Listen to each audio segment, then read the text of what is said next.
देखो बेटा, current electricity chapter start करने से पहले आप लोगों को ना पुराने वाले पार्ट में से कुछ छोटी छोटी टर्म्स जो है वो क्लियर करनी है और उनका ध्यान रखना है। देखो, सबसे पहले आप क्या ध्यान रखना, चैप्टर नंबर फर्स्ट में आप लोगों ने एक चीज पढ़ी थी, इलेक्ट्रिक चार्ज। जल्दी से आ जाएगा, ठीक। तो चार्ज में क्या ध्यान रखना है आप लोगों ने कि चार्ज जो है वो किसकी प्रॉपर्टी हुआ करता था, मास की, ठीक है।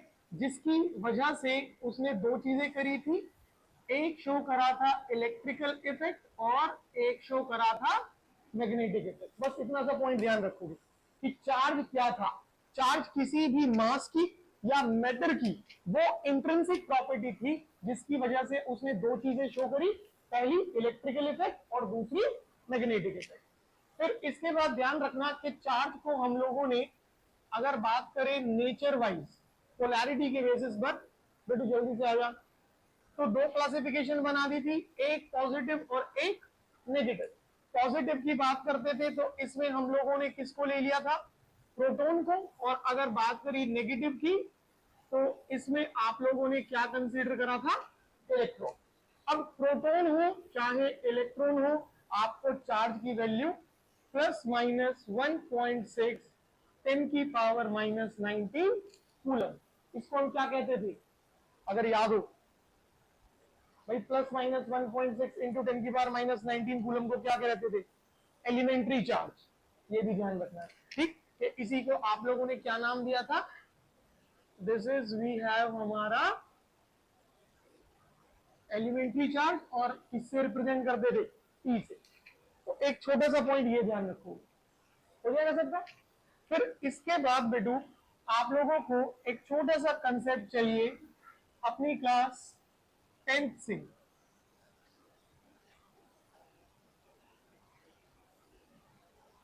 Potential difference. जल्दी से बेटा, ठीक। अब देखो, अभी जब हम अपना चैप्टर नंबर सेकंड कर रहे थे तो वहां पे, जल्दी से आ जाए बेटा, वहां पर हम लोगों ने पोटेंशियल डिफरेंस को कैसे कहा, that work done in order to move the charge from one point to another point will be written as what, VB minus VA। कुछ इस तरीके से लिखते हैं कि भाई अगर हम लोग चार्ज पार्टिकल को कहां से कहां लेके जा रहे हैं, 1 से 2, तो आपने क्या लिखा था, 2 माइनस 1। अगर हम लेके जाते हैं उसको x से y तो क्या लिखा था, y माइनस x। तो कैसे डिफाइन करा कि amount of work done in order to move a charge from one point to another point in the field of another charge, किसी दूसरे चार्ज की फील्ड में from one point to another point लेके जाते थे। कैसे लेके जाते थे, विदाउट एक्सेलरेटिंग, बिना एक्सेलरेट कराए। और दूसरी चीज होती थी कि जो वर्क डन होगा वो कैसे होगा, इलेक्ट्रोस्टैटिक फोर्स की, इलेक्ट्रोस्टैटिक फील्ड के अगेंस्ट। याद रहेगा। और दूसरा पॉइंट जो आप क्लास 10th में पढ़ चुके हो कि पोटेंशियल डिफरेंस को हम लिखते हैं प्रोडक्ट ऑफ करंट। जल्दी से आ जाओ बेटू, product of current and resistance. कुछ इस तरीके से लिखा आप लोगों ने, V is equals to I R. Done. तो हमें फिलहाल जो इस्तेमाल करना पड़ेगा बेटा, न्यूमेरिकल्स में तो ये भी चलेगा, बट अभी फिलहाल चैप्टर समझते समय हम इसको लेके चलेंगे कि अगर पोटेंशियल डिफरेंस है, ठीक है। अच्छा, ये भी ध्यान रखना वहां पर क्या क्या टर्म्स मिलेंगी। वो कह सकता है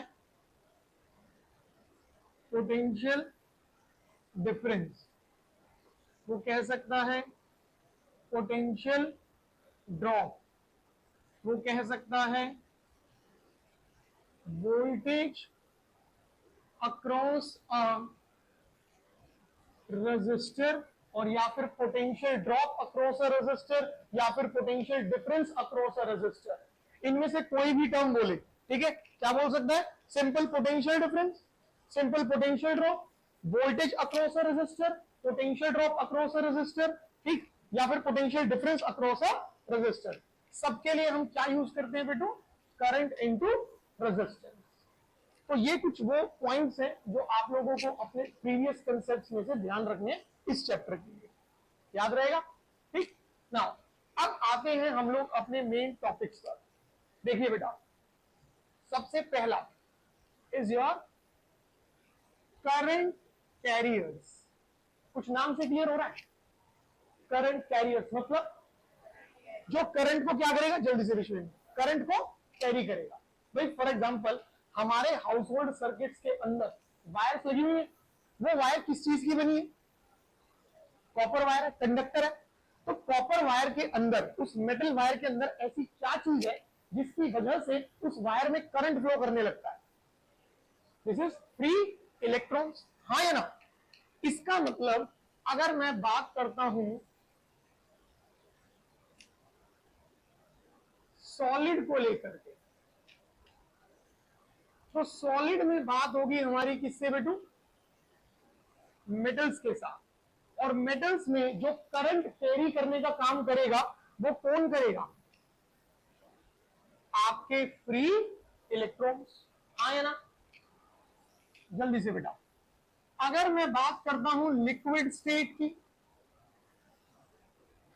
तो लिक्विड स्टेट में हमारे पास आ जाते हैं इलेक्ट्रोलाइट, ठीक? और अगर याद हो इलेक्ट्रोलाइट में हमारे पास क्या बनते हैं? We have positive ions and we have negative ions, that is your anions and cations. इसका मतलब इलेक्ट्रोलाइट की अगर बात करूंगा तो यहां जो करंट कैरी होगा वो किसकी प्रेजेंस की वजह से होगा? फ्री आयंस की वजह से। दोबारा से देख लो, अगर बात है किसकी? सॉलिड की। सॉलिड में हमने किसे पकड़ा? मेटल्स को। मेटल्स के अंदर ऐसी क्या चीज है जिसकी वजह से वो करंट को कंडक्ट करा देता है? That is the presence of free electrons. Liquid में हम किसकी बात करेंगे? इलेक्ट्रोलाइट। अब इलेक्ट्रोलाइट में ऐसा क्या हो जाता है कि वो करंट को कैरी करने लगे, करंट को कंडक्ट कराने लगे? That is the presence of anions and that is your free ion. ध्यान रहेगा। अब तीसरी कैटेगरी बात आती है गैसेस की। भाई हमारा एटमॉस्फेयर क्या है? It is the mixture of gases. तो क्या हमारा एटमॉस्फेयर, वो जो मिक्सचर ऑफ गैसेस है, वो इलेक्ट्रिसिटी को कंडक्ट करता है? बताओ, अगर इलेक्ट्रिसिटी को कंडक्ट करता तो क्या हमें घरों के अंदर वायर्स लगाने की जरूरत पड़ती? वो direct air to air electricity चल रही होती। तो क्या हमारा एटमॉस्फेयर जो मिक्सचर ऑफ गैसेस है, या सिंपली जो गैसेस की बात करूं, तो क्या वो इलेक्ट्रिसिटी को कंडक्ट करेंगे? जनरली बाय डिफॉल्ट कभी भी नहीं। तो गैसेस के केस में आपको सबसे पहले गैसेस को क्या देना पड़ेगा? High value of potential difference, ठीक है? जैसे ही आप गैसेस को हाई पोटेंशियल डिफरेंस देंगे, आपकी जो गैसेस हैं वो तुरंत क्या हो जाएंगी? आयनाइज हो जाएंगी। और आयनाइज होकर के वो क्या बनाएंगी बेटा? Free electrons and free ions. इसका मतलब क्या हुआ? जब बात कभी भी गैसेस को लेकर के आएगी ना, तो गैसेस कभी भी डायरेक्टली कंडक्ट नहीं करेंगी। कंडीशन है कि आप लोगों को गैसेस के लिए क्या करना पड़ेगा? पहले हाई पोटेंशियल डिफरेंस देना पड़ेगा। जब आप हाई पोटेंशियल डिफरेंस दोगे तो आपकी गैसेस क्या हो जाएंगी? आयनाइज हो जाएंगी। आयनाइज होकर वो क्या बनाएंगी? फ्री इलेक्ट्रॉन्स और फ्री आयंस। और इसका मतलब हुआ कि गैसेस में जो करंट कैरियर्स हैं वो कौन कौन रहेंगे? दोनों ही रहेंगे, फ्री इलेक्ट्रॉन्स भी और फ्री आयंस भी। तो करंट कैरियर्स का मतलब क्या हुआ? अगर हम डिफाइन करने की बात करें तो कैसे डिफाइन करेंगे? Simply particles in a material which helps in carrying current, which helps in carrying current from one point to another point। भाई सिंपल सी चीज रही, सिंपल सी बात रही कि किसी भी मटेरियल के अंदर वो पार्टिकल्स जो करंट को एक पॉइंट से दूसरे पॉइंट पे लेके जाएंगे, उन्हीं को हम क्या नाम देंगे? Current carriers. तीन कैटेगरी होगी, सॉलिड, लिक्विड और गैस। सॉलिड की बात करेंगे तो क्या होगा? मेटल्स। मेटल्स में जो करंट कैरियर्स है वो कौन होंगे? Free electrons. सेकंड कैटेगरी कौन होगी हमारी? लिक्विड। लिक्विड में किसको लेंगे? इलेक्ट्रोलाइट। इलेक्ट्रोलाइट में जो करंट कैरियर्स होंगे वो कौन होंगे? फ्री आयंस, एनायंस और केटायंस। और अगर बात करेंगे गैसेस की, तो गैसेस कभी भी डायरेक्टली कंडक्ट नहीं करती। कंडीशन है कि वहां आपको क्या देना पड़ेगा? High potential. ठीक, एक ऐसी वैल्यू, अभी वो वैल्यू भी बताते हैं, एक ऐसा पोटेंशियल डिफरेंस जिसमें कि एटमॉस्फेरिक गैसेस क्या हो जाएंगी, आयनाइज हो जाएंगी। आयनाइज होगी वो क्या बनेंगी, फ्री इलेक्ट्रॉन्स एंड फ्री। तो इसका मतलब गैसेस में करंट कैरियर्स दोनों हैं। कौन कौन, फ्री इलेक्ट्रॉन्स भी है और फ्री आयंस भी है। यहां तक ध्यान रहेगा। अब सवाल उठता है इस बात पे कि भाई कितना हाई पोटेंशियल डिफरेंस दिया जाए कि आपकी एटमॉस्फेरिक गैसेस जो है वो क्या हो जाए, आयनाइज हो जाए। तो उस वैल्यू को ध्यान रखिएगा, it is 10⁶ volt per metre. ठीक है, अब volt per metre is what, electric field.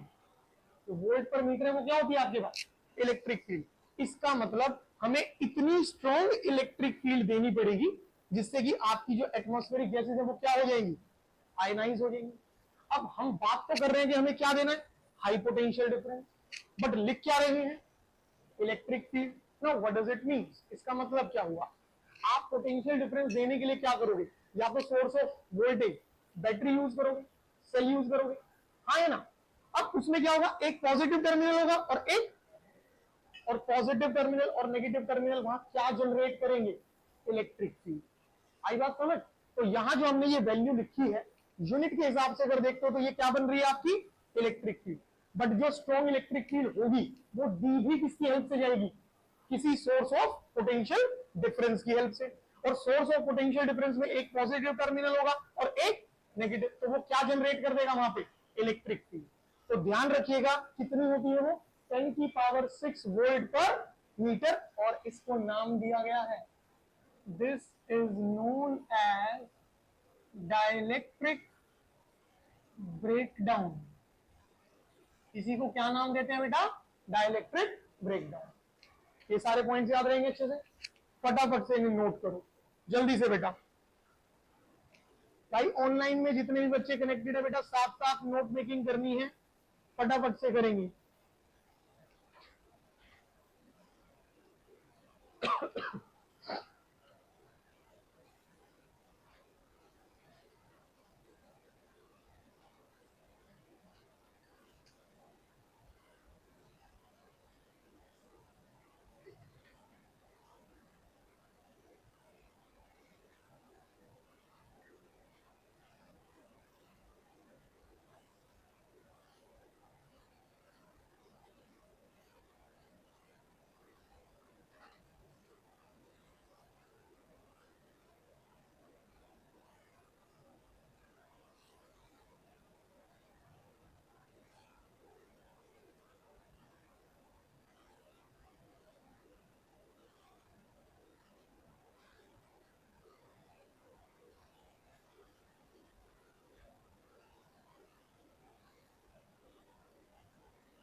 Tanya Pathak, dielectric breakdown. देखो डायलैक्ट्रिक ब्रेकडाउन का बेसिक मतलब क्या होता है, आप लोग भी ध्यान से सुनना बच्चों। जब कभी भी हम गैसेस को बहुत ज्यादा हाई पोटेंशियल दे रहे हैं और उस पोटेंशियल डिफरेंस की वजह से हमारी गैसेस क्या होगी, आयनाइज हो गई। आयनाइज होकर उन्होंने क्या बना दिया, फ्री इलेक्ट्रॉन्स और free ions. So that potential difference, that strong electric field जिसकी वजह से गैसेस क्या हो जाए, आयनाइज हो जाए, उसी को हम क्या नाम देते हैं, डायलैक्ट्रिक ब्रेकडाउन। ठीक है, कर लो। तान्या क्लियर हुआ बेटा ये।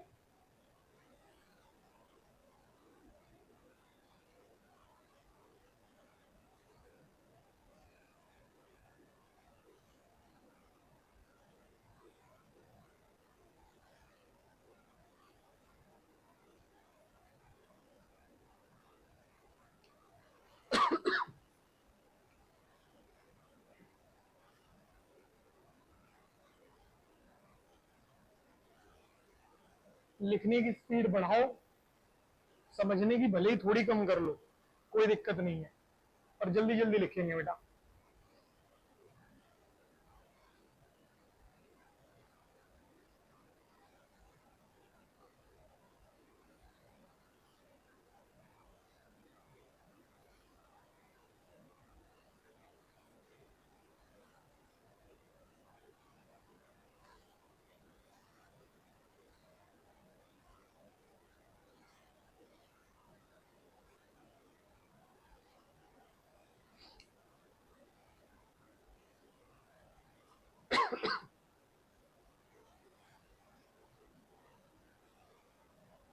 Was it done?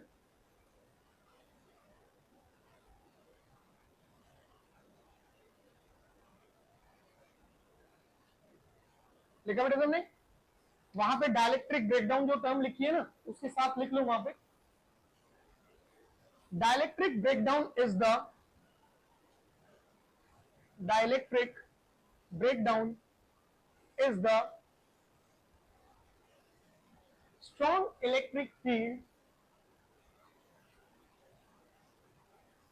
is the strong electric field bracket में लिख दो which is generated with the help of which is generated with the help of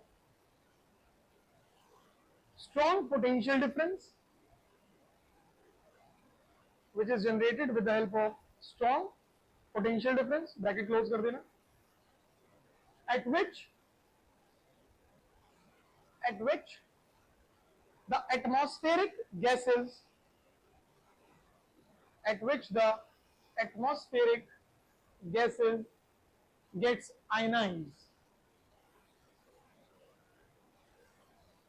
at which the atmospheric gases gets ionized way simply वो strong electric field जो कि basically किसकी help से ली जाएगी, strong potential difference की help से, जिस पर कि हमारी एटमॉस्फेरिक गैसेस क्या हो जाए, आयनाइज हो जाए, उसी को हम क्या नाम देंगे, डाइलेक्ट्रिक ब्रेकडाउन। वैल्यू ध्यान रखना न्यूमेरिकल्स में काम आएगी, इट इज 10 की पावर 6 वोल्ट पर मीटर। यहां तक समझ आया सबको? पक्की बात है, श्योर।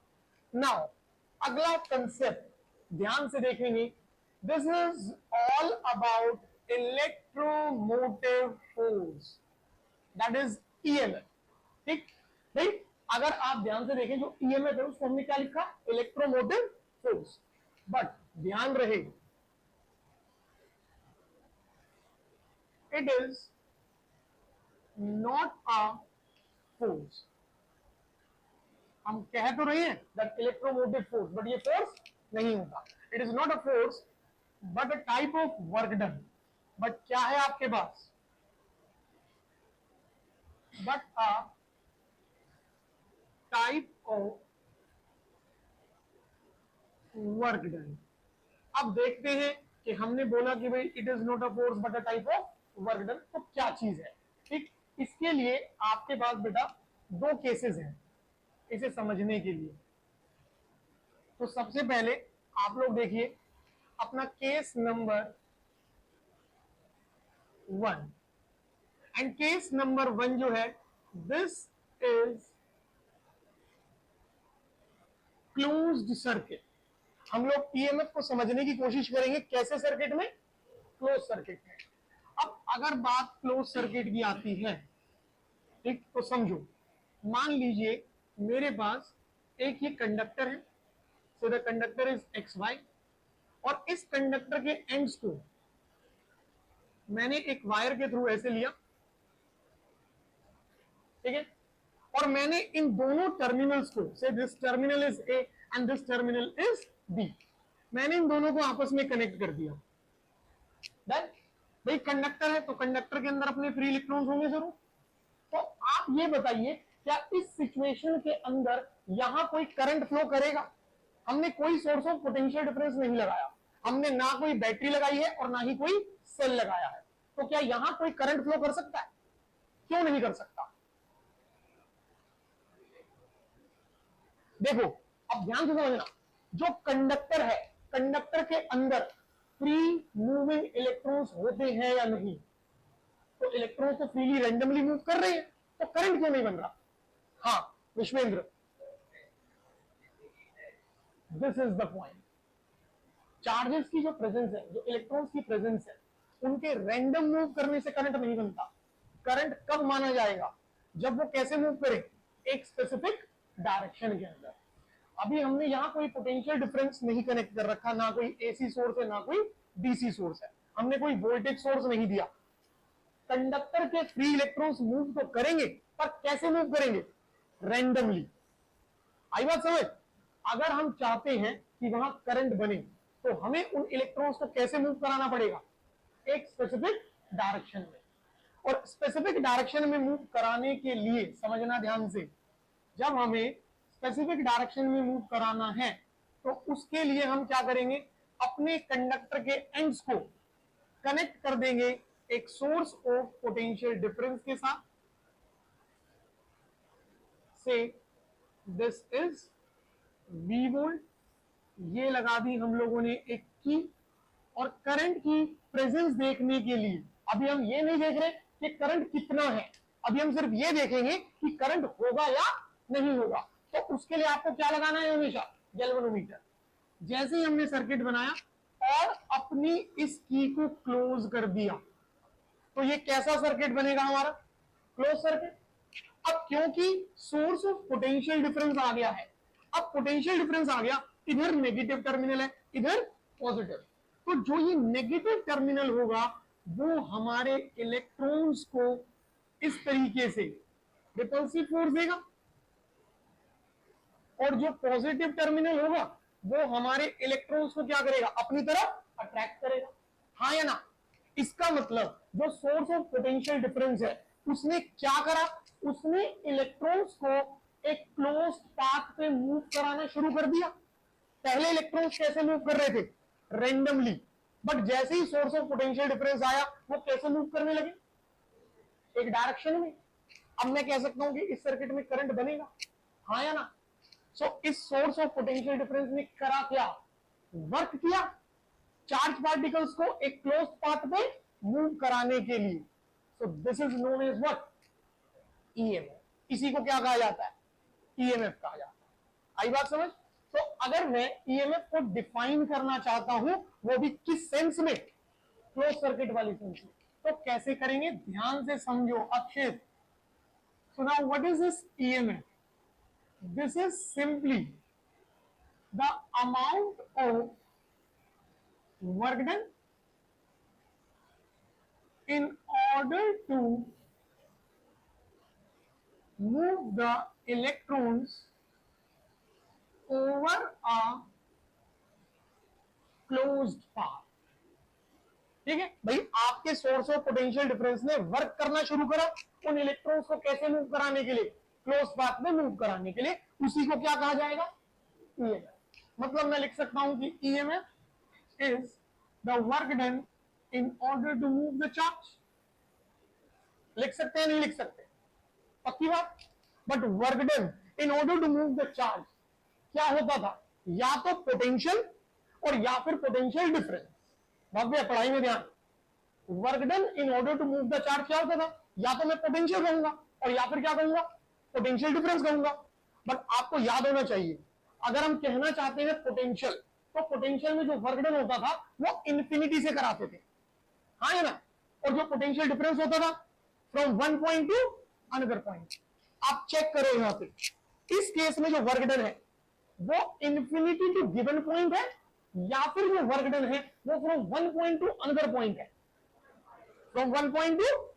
तो आप इस केस में क्या यूज करोगे, इलेक्ट्रिक पोटेंशियल या पोटेंशियल डिफरेंस।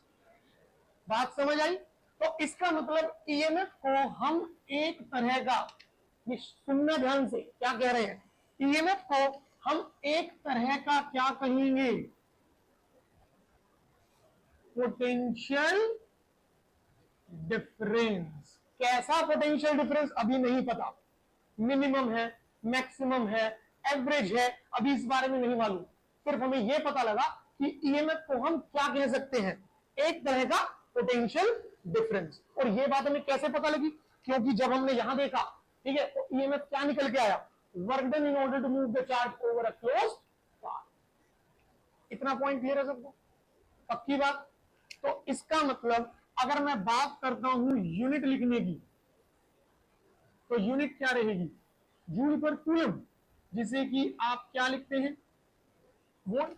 ठीक, और कैसी क्वांटिटी रहेगी, it is going to be a scalar quantity. ध्यान रहेगा। तो ईएमएफ का पहला concept, that is over a close circuit. समझ आया सभी को, पक्की बात है, श्योर, कोई दिक्कत? इसे कंप्लीट करो जल्दी से।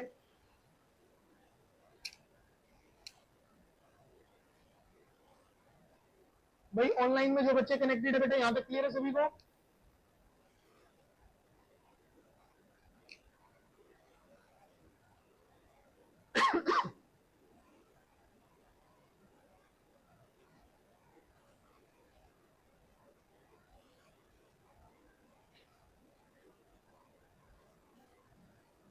नोट्स बनाते रहिए बेटा साथ साथ।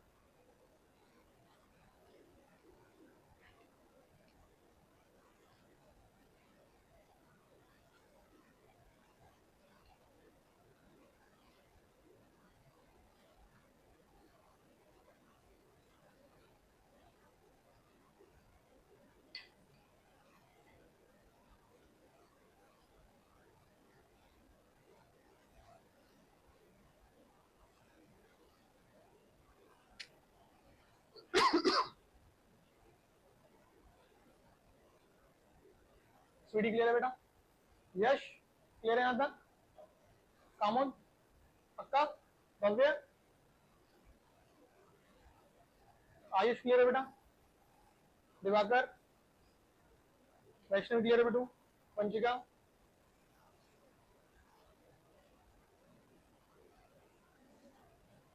अमृत क्लियर है यहां तक बेटू?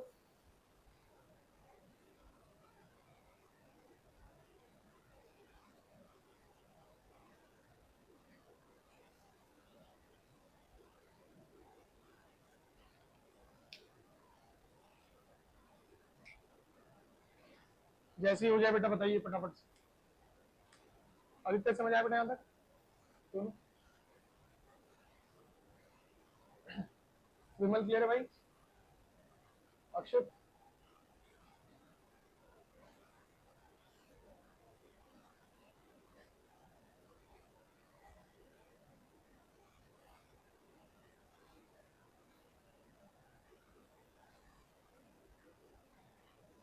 भव्य क्लियर है बेटू?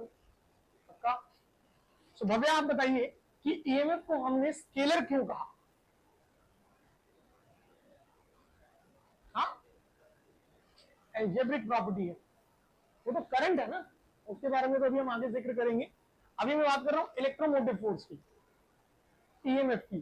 तो हमने ईएमएफ को स्केलर क्यों कहा? Particular direction. Okay anybody else? मैं हर रोज कह रहा हूं रिवीजन बहुत ज्यादा जरूरी है, बहुत ज्यादा। हाँ क्योंकि वोल्टेज स्केलर क्वांटिटी, वही तो सवाल है क्यों।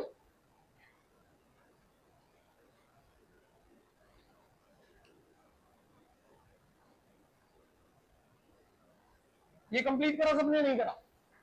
हो गया सबका? अभी ना समझिएगा ध्यान से, शायद कुछ याद आया आप लोगों को। हमने कहा EMF is work done in order to move the charge. EMF जो है वो क्या है? वो वर्क डन है चार्ज को मूव कराने के लिए, ओवर क्लोज बात। जिससे कि हमें पता लगा कि ये क्या है, पोटेंशियल डिफरेंस है। आया ना? याद कीजिए जब हम सेकंड चैप्टर पढ़ रहे थे तो वहां हमने एक रिजल्ट लिखा था कि potential difference can be written as the negative line integral of electric field intensity. बताइए हाँ या ना? अगर आप रिवाइज कर रहे हो, नोट्स बना रहे हो, प्रॉपर तरीके से प्रैक्टिस कर रहे हो, तो ये लिखा है या नहीं लिखा है सेकंड चैप्टर के अंदर? मेंशन कर रखा है। ठीक, और अलग से मैं बता देता हूं आपको कैसे। हम लोगों ने क्वेश्चन करा है कि we have to define electric potential in terms of electric field, कि हम लोगों को इलेक्ट्रिक पोटेंशियल को डिफाइन करना है किसकी टर्म्स में? इलेक्ट्रिक फील्ड की टर्म्स में। तो हमने ये बनाया भाई। अगर अभी आप ध्यान से देखें, डॉट प्रोडक्ट है, दो प्रोडक्ट होते हैं, या तो होगा क्रॉस प्रोडक्ट और या फिर होगा डॉट प्रोडक्ट। अगर क्रॉस प्रोडक्ट है, जैसे कि हमने पढ़ा था torque, it is P vector cross E vector. तो जहां क्रॉस प्रोडक्ट है वो कैसी क्वांटिटी? वेक्टर। वो कैसी क्वांटिटी? वेक्टर। और जहां डॉट प्रोडक्ट है वो कैसी? तो ईएमएफ के स्केलर होने का, ईएमएफ के स्केलर होने का रीजन ध्यान रहेगा। आई बात समझ? और अगर इतना नहीं जा पा रहे ना तो आप सीधा डेफिनेशन में जाओ। हमने कहा EMF is not a force but it is a type of work done. EMF force नहीं है पर वो क्या है? एक तरह का वर्क डन है। और वर्क क्या होता है, क्यों होता है scalar? Because it is again a dot product of force and displacement. आया समझ? हो जाएगा यहां तक अच्छे से? पक्का? चले आगे। अभी हमने ईएमएफ को कैसे डिफाइन करने की कोशिश करी? Close circuit. अब हमारे पास बारी आती है बेटा कि हम ईएमएफ को डिफाइन करेंगे, केस सेकंड कंसीडर करते हैं। इसको ध्यान से समझना।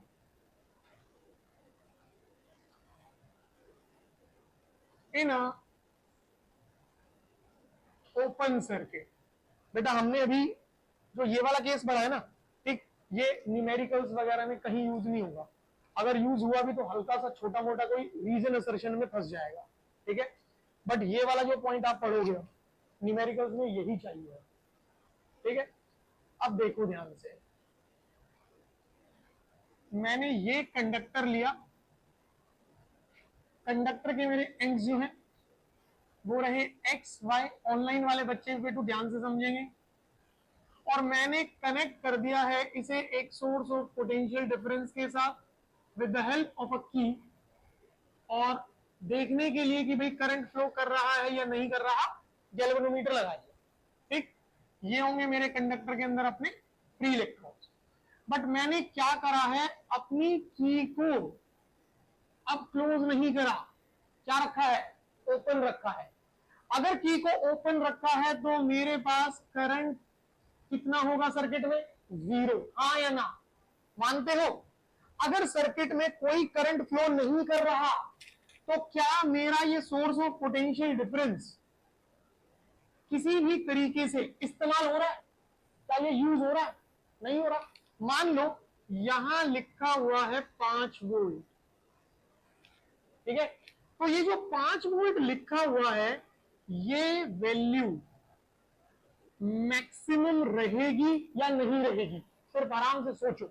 आप मार्केट से आपके टीवी का रिमोट जो है या आपकी जो एसी का रिमोट है वो खराब हो गया, सेल खराब हो गया, सेल काफी ज्यादा पुराना हो गया, काम नहीं कर रहा है, आप एक नया सेल लाओगे, मार्केट से आप सेल लेकर के आए, एवर रेडी, निप्पो, जो भी है, आप ध्यान से देखो उस सेल के ऊपर एक रीडिंग लिखी होगी, and the reading will be about 1.5 volt. कितना लिखा हुआ है, 1.5 वोल्ट लिखा हुआ है। जब तक आपने उसे अपने रिमोट के अंदर नहीं लगा दिया, ठीक है, इसका सीधा सा मतलब ये हुआ कि अभी आपने उस सेल को इस्तेमाल नहीं करा, आपने उस सेल से कोई करंट विड्रॉ नहीं करा। तो ये कह सकता हूं कि उस सेल पे जो वो 1.5 वैल्यू लिखी हुई है वो अभी मैक्सिमम वैल्यू है, हाँ या ना।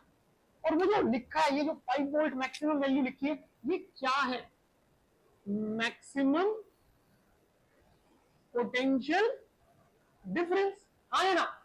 हम लोगों ने कहा था कि भाई ईएमएफ जो है वो क्या है, एक तरह का पोटेंशियल डिफरेंस है, बट ये नहीं पता लग पाया था कि कैसा, मिनिमम है, मैक्सिमम है, एवरेज है।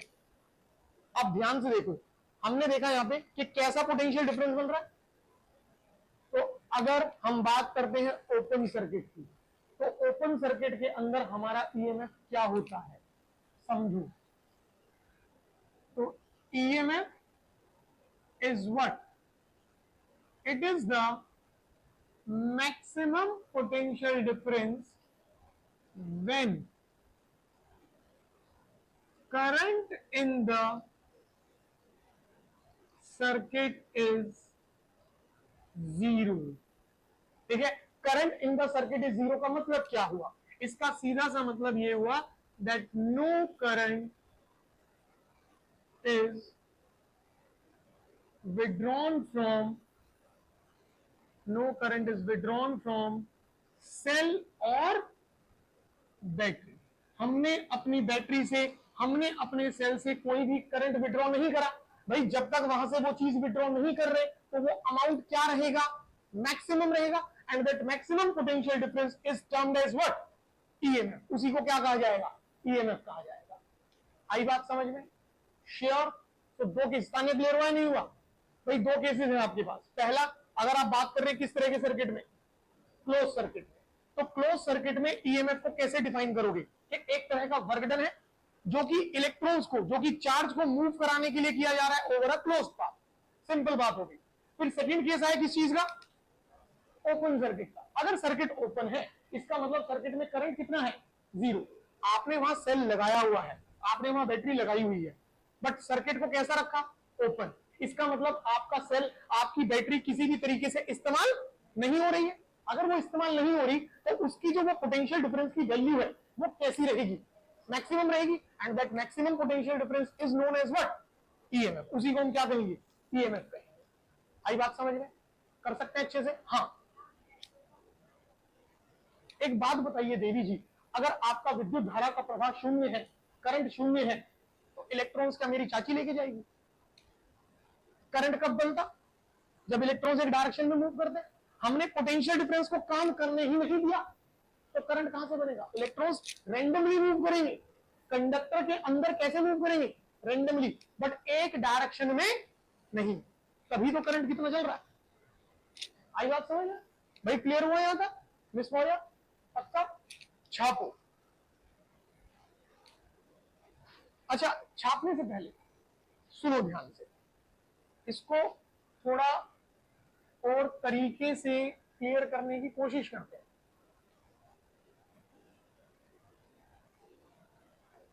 देखो, हमारे पास एक ग्राफ दिया गया जिसमें कि यहां आपके पास है पोटेंशियल डिफरेंस, समझेंगे बेटू ध्यान से, वोल्ट में, और यहां आपके पास है करंट, एम्पियर में, और ग्राफ कुछ इस तरीके से दिया गया है डिस्प्ले। ठीक, कुछ रीडिंग्स भी अवेलेबल है, 0, 1, 2, 3, 6। आपसे कहा गया कि एक सेल को कंसीडर करा हमने, उस सेल का ईएमएफ था ई, ठीक है, और उसके लिए ये ग्राफ बनाया गया। तो आपसे कहता है determine the EMF of the cell. आपको बताना है कि उस सेल का ईएमएफ कितना होगा जिसके लिए ग्राफ बनाया गया। तो आप कैसे करोगे? अभी आपने सीखा कि अगर सर्किट में करंट 0 है तो मैक्सिमम पोटेंशियल डिफरेंस क्या कहलाता है? EMF. This is the current access and this is the potential difference. अगर करंट 0 है, then what is the maximum potential difference? And this maximum potential difference is known as what? इसका मतलब जिस cell के लिए या जिस बैटरी के लिए ये ग्राफ बनाया गया होगा उसका ईएमएफ कितना होगा? 6 वोल्ट। आई बात समझ में? ऐसे इस्तेमाल करना है इस कंसेप्ट को, कि जो हम कह रहे हैं ना वहां पे कि भाई current is 0, then the maximum potential difference is EMF, तो वो इस तरीके से लेके चलना है। आई बात समझ? छापो जल्दी से, फटाफट करेंगे बेटा इसको।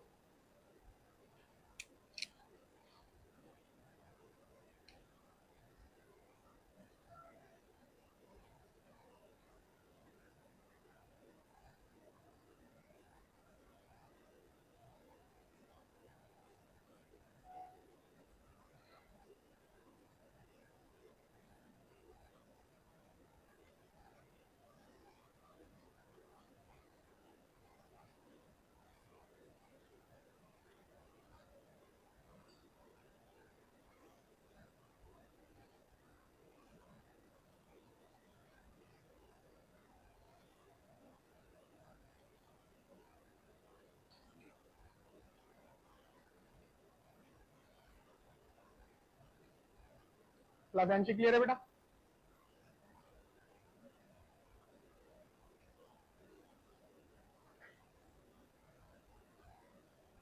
अर्नब समझ आया बेटा यहां तक?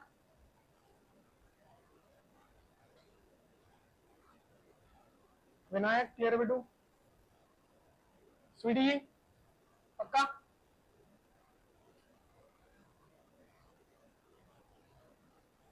आदित्य राज क्लियर है?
बेटा ऑनलाइन में जो बच्चे कनेक्टेड हैं, यहां तक क्लियर हुआ सबको अच्छे से?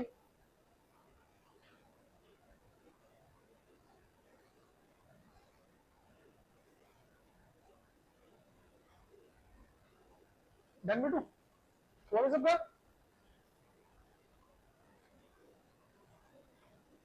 चले आगे। अब आप एक बात बताइए, जो सेल है, जो बैटरी है, वो किस चीज की बनी होती है? अगर हम बात कर रहे हैं एक सेल की या फिर एक बैटरी की, वो किस चीज की बनी होगी? हाँ, इलेक्ट्रोलाइट और इलेक्ट्रोड्स, हाँ या ना? अब एक चीज और ध्यान रखना, ठीक, जो हमारा सेल है, जो हमारी बैटरी है, उसमें क्या होता है बेसिकली? इलेक्ट्रोलिसिस, यही चीज होती है। सुनो, अगर आपसे किसी ने पूछा, ठीक, कि भाई what is a volt meter, volt meter क्या होता है, तो आपका जवाब क्या होगा? एक ऐसा अरेंजमेंट जो पोटेंशियल डिफरेंस को मेजर करता है।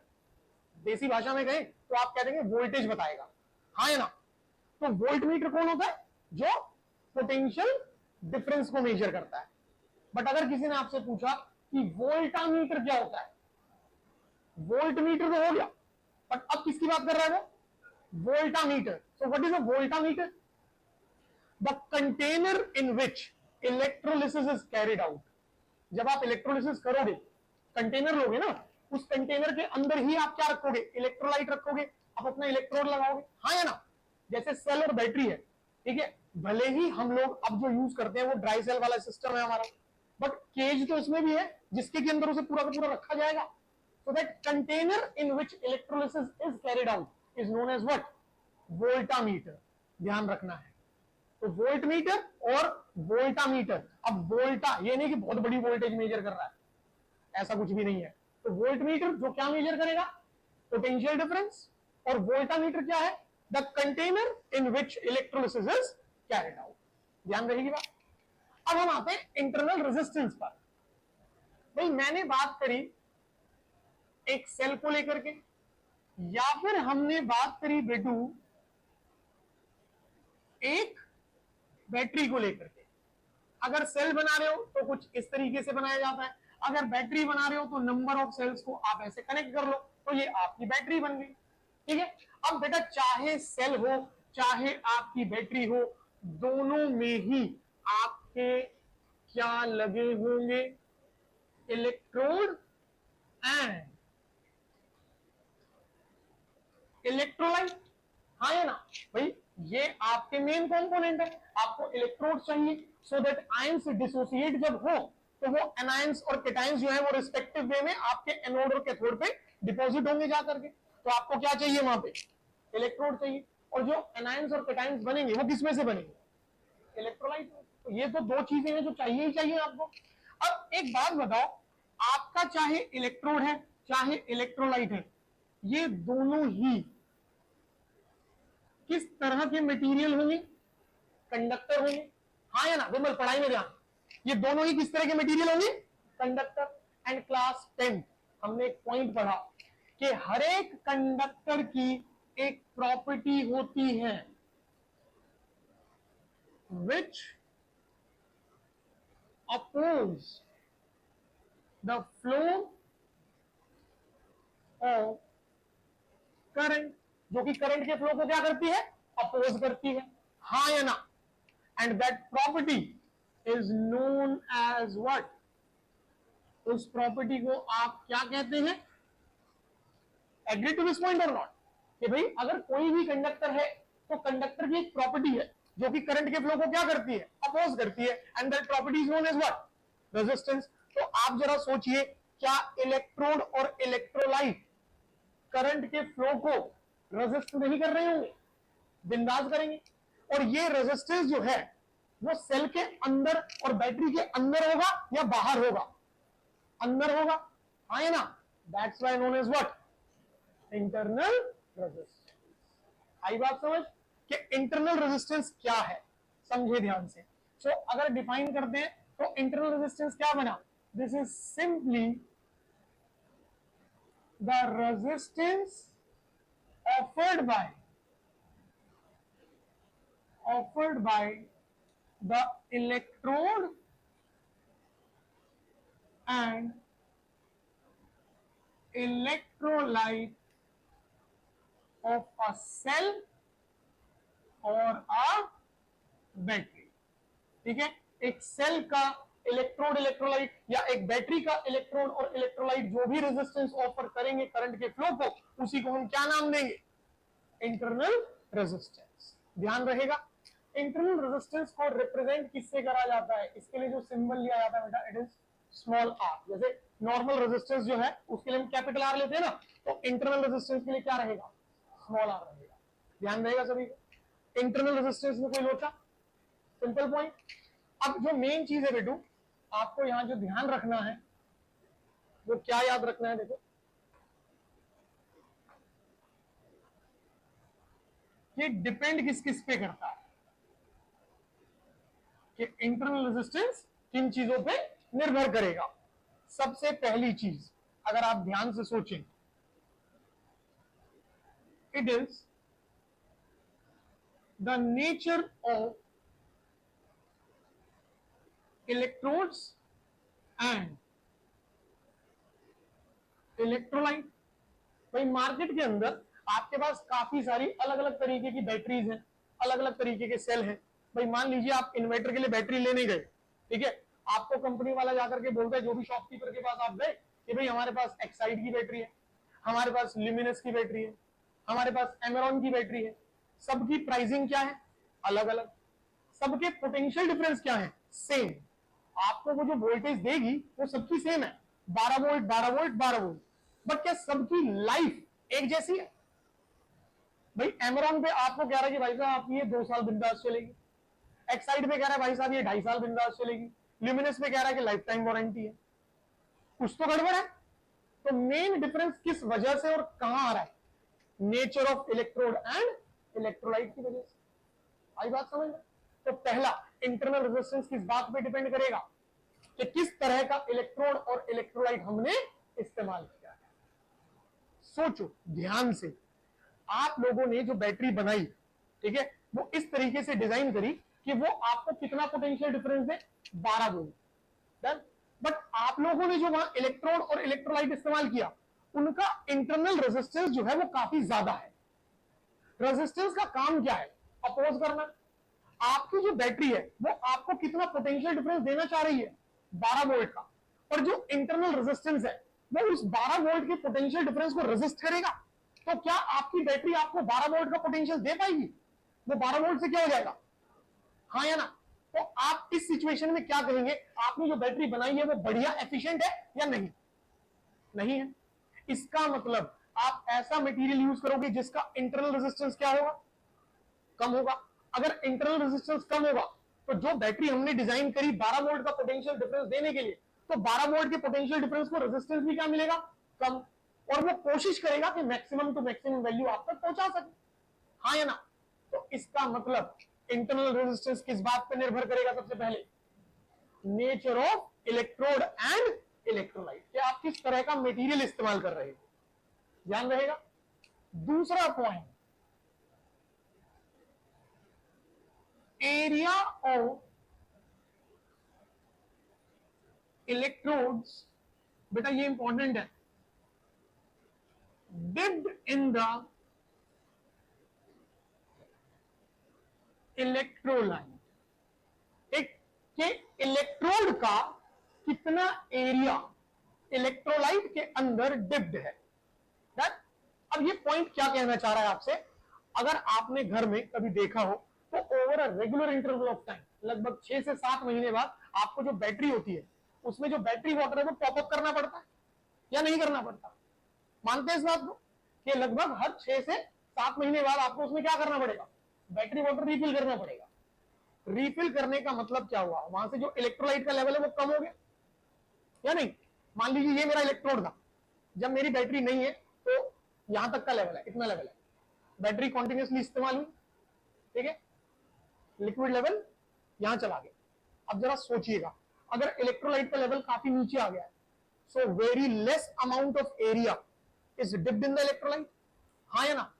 जब ऐसा हो जाता है कि हमारी बैटरी के अंदर इलेक्ट्रोलाइट का लेवल काफी नीचे चला गया, अगर लेवल नीचे चला गया तो क्या आपकी बैटरी आपको पहले जैसा उतना ही पोटेंशियल डिफरेंस, उतना ही करंट दे पाती है? करंट कम मिलने लगता है। अगर करंट कम मिलने लगा इसका मतलब रेजिस्टेंस क्या हो गया? ज्यादा हो गया। हाँ या ना भाई? करंट अगर कम आ रहा है इसका मतलब अपोजिशन बढ़ी, तभी तो करंट कम हुआ होगा या नहीं? तो इसका मतलब यह हुआ कि अगर इलेक्ट्रोलाइट का, ठीक है, कम एरिया डिप्ड होगा तो हमें करंट भी कम मिलने लगेगा, और करंट कम मिल रहा है इसका मतलब उसने रेजिस्टेंस क्या कर लिया? बढ़ा लिया। जैसे ही हम बैटरी वाटर टॉप अप कर देंगे, इलेक्ट्रोलाइट को एड ऑन कर देंगे, तो वो लेवल फिर से बढ़ेगा, and now we can say more area is dipped. और जैसे ही इलेक्ट्रोलाइट, ठीक है, मोर एरिया को कॉन्टैक्ट में ले लेगा तो धीरे धीरे करके हमारा करंट वापस से क्या करेगा? बढ़ने लगेगा। और अगर करंट बढ़ रहा है इसका मतलब रेजिस्टेंस क्या हो गया? तो हम कह सकते हैं कि जो हमारी बैटरी ने इंटरनल रेजिस्टेंस ऑफर किया वो इस बात पे भी डिपेंड करेगा कि इलेक्ट्रोलाइट का कितना, सॉरी, इलेक्ट्रोड का कितना एरिया वहां पे इलेक्ट्रोलाइट में डिप्ड है। आई बात समझ में? दो पॉइंट पकड़ना है, पहला nature of electrode and electrolyte, और दूसरा area of the electrode dipped in the electrolyte. अब तीसरा point, that is separation between the two electrodes। अगर इलेक्ट्रोड जो है, कैथोड और एनोड, वो एक दूसरे से दूर है, ठीक है, तो जब करंट वहां पे होगा आयंस डिसोसिएट होंगे, तो डिपोजिशन में समय ज्यादा लगने लगेगा या कम लगेगा? अगर इलेक्ट्रोड दूर है गड़बड़ हो जाएगी। कभी भी आप जब आप बैटरी में वाटर रिफिल कर रहे हो ना, तो टॉर्च के थ्रू वहां पे लाइट लगा करके देखना कि अंदर है ना प्लेट्स लगी होती है, इलेक्ट्रोड प्लेट्स, तो वो एक दूसरे से दूर होती है या एक दूसरे के बहुत करीब होती है? एक दूसरे से बहुत क्लोज रहेंगे, सो दैट ज्यादा समय ना लगे इलेक्ट्रोड्स के थ्रू आयन डिपोजिशन में। क्योंकि जैसे जैसे आप उसमें गैप बढ़ा दो, ठीक है, टाइम लगने लगेगा, करंट की वैल्यू उस हिसाब से इफेक्ट होने लगेगी, तो उसमें ज्यादा समय का लोचा ना रहे तो आप क्या करके रखोगे? उनको एक दूसरे के बहुत क्लोज रखोगे। तो इसका मतलब वो इस बात पे भी डिपेंड करता है कि इलेक्ट्रोड्स के बीच में दूरी कितनी है, बहुत ज्यादा है, ठीक, या बहुत कम है। दूरी जितनी कम होगी रेजिस्टेंस भी उतना कम रहेगा, करंट उतना ज्यादा मिलेगा। अगर इलेक्ट्रोड्स के बीच में आपने डिस्टेंस बढ़ा दिया, आयन डिपोजिशन में दिक्कत होने लगेगी, जिसकी वजह से करंट कम हो जाएगा, मतलब रेजिस्टेंस ज्यादा दे रहा है। ध्यान रहेगा। चार चीजें एकदम सिंपल। सबसे पहले इंटरनल रेजिस्टेंस क्या है? सिंपल सी चीज, वो रेजिस्टेंस जो कि एक सेल के, एक बैटरी के इलेक्ट्रोड ने और इलेक्ट्रोलाइट ने मिलकर ऑफर किया, उसी को हम क्या नाम देंगे? Internal resistance. ध्यान रहेगा। फिर दूसरी चीज, भाई डिपेंड किस पे करता है? उसमें तीन पॉइंट आ जाते हैं। सबसे पहला point nature of electrode and electrolyte, दूसरा point area of the electrode dipped in the electrolyte, और तीसरा point separation between the two electrodes. कर सकते हैं अच्छे से, क्योंकि रेजिस्टेंस है तो unit will remain the same. जो क्लास 10th में रेजिस्टेंस के लिए पढ़ते थे ओम, एज इट इज यहां भी रहेगी। कोई डाउट इसमें? पक्का? खत्म करो इसको जल्दी से।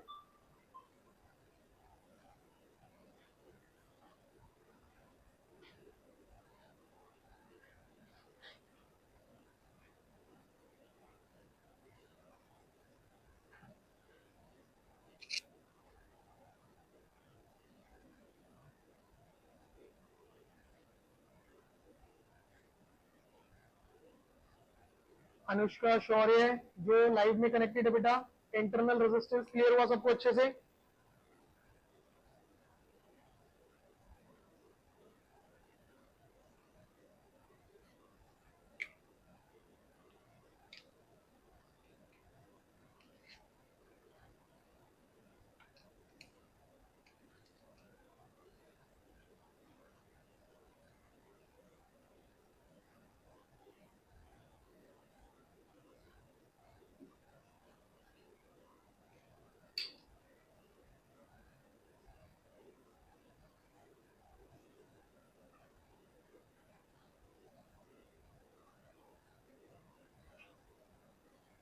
दिवाकर बेटा, बटन टूट गया क्या? माना कि तुम बॉडी बना रहे हो, बट ऐसे यार डराओगे तुम बच्चों को? दिवाकर गंदी बात है। अक्षित घबराया हुआ बैठा हुआ इतनी देर से।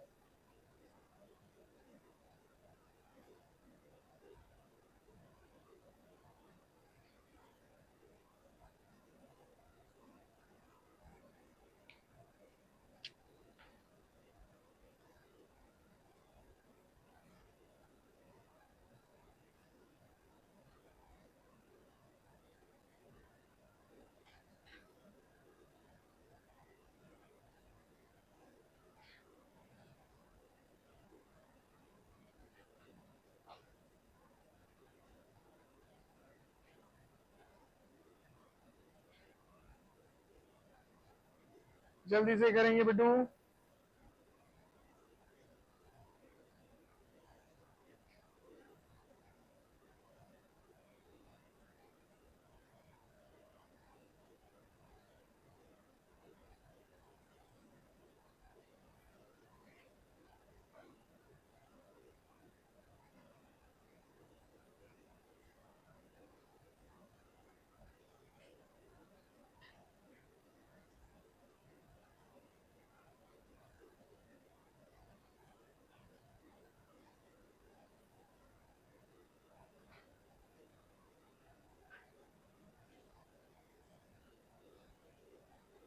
ओके बेटा सबका? दर्श क्लियर बेटा यहां तक?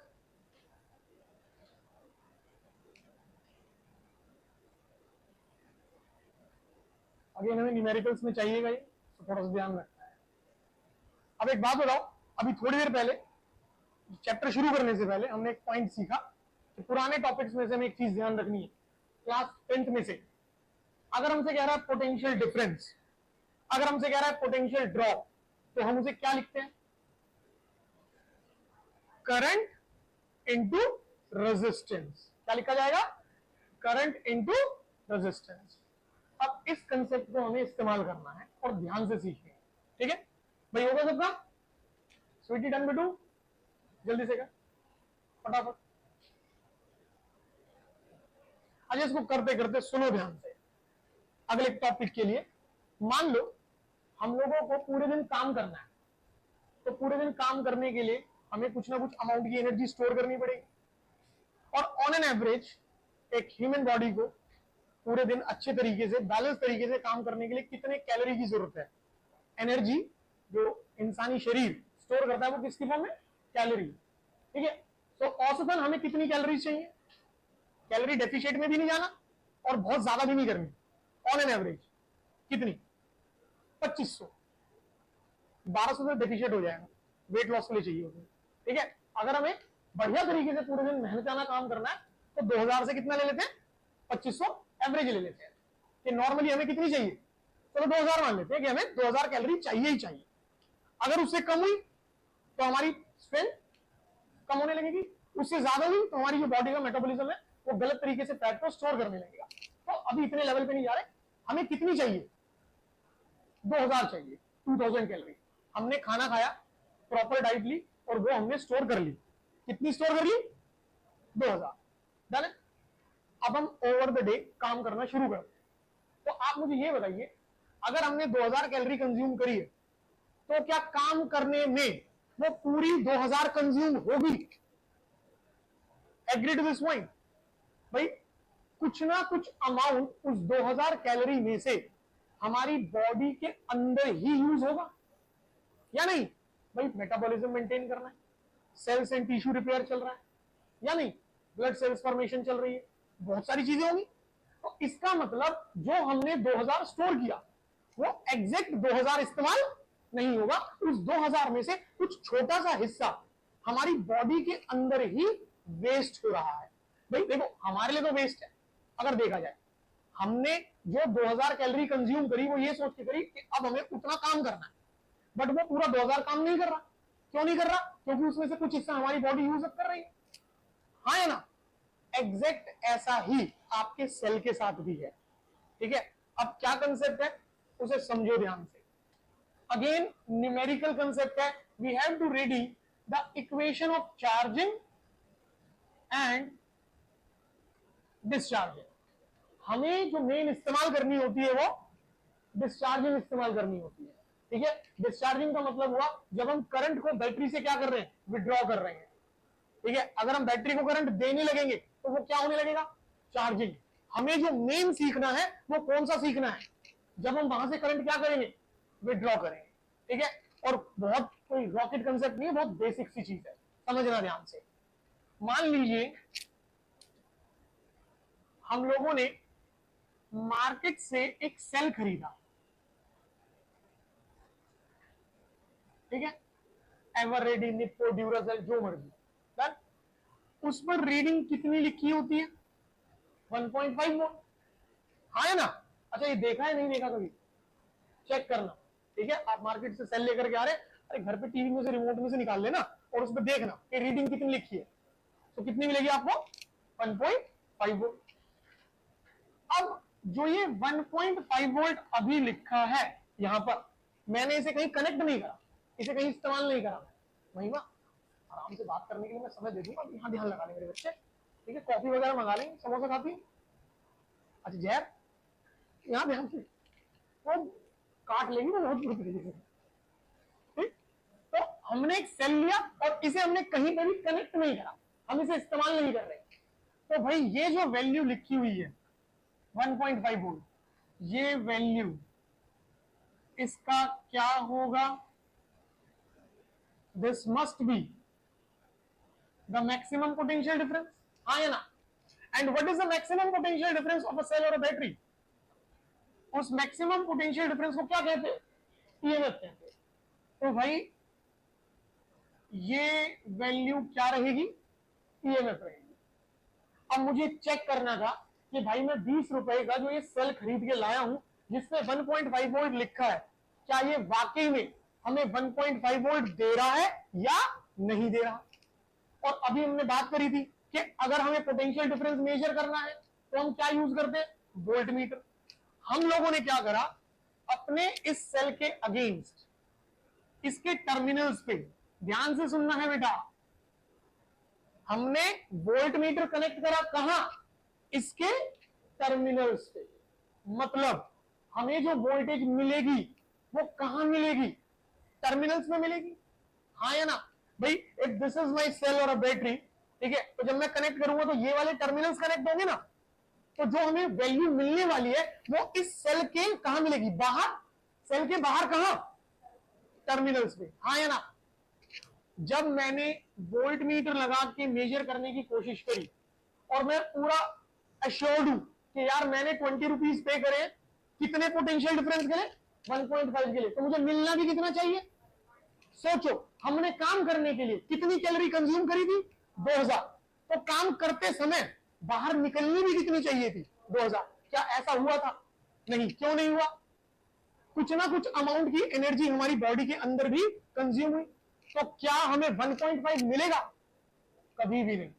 जब हमने वोल्ट मीटर लगा के देखा, हमें यहां वैल्यू कितनी मिली, 1.3 वोल्ट, कई बार होगा 1.2 वोल्ट, कई बार होगा 1.25 वोल्ट, इस तरीके से वैल्यू मिलेगी। तो मैंने देखा कि मुझे कितनी मिली। अब ये जो वैल्यू मिली है मुझे, ये कहां मिल रही है, उस सेल के टर्मिनल्स में, हाँ ना। This value is known as terminal potential difference, इसी को क्या बोलते हैं, टर्मिनल पोटेंशियल डिफरेंस। रिप्रेजेंट करने के लिए सिंबल रहेगा कैपिटल वी, ध्यान रखना है। जैसे ईएमएफ के लिए हमने सिंबल क्या लिया है बेटा, ई, यहां क्या सिंबल चलेगा, डन है। अब ध्यान से, क्या इन दोनों वैल्यूज में कुछ लोचा एग्जिस्ट कर रहा है, कितने का लोचा आ रहा है, इट्स 0.2 वोल्ट का, हाँ या ना। Now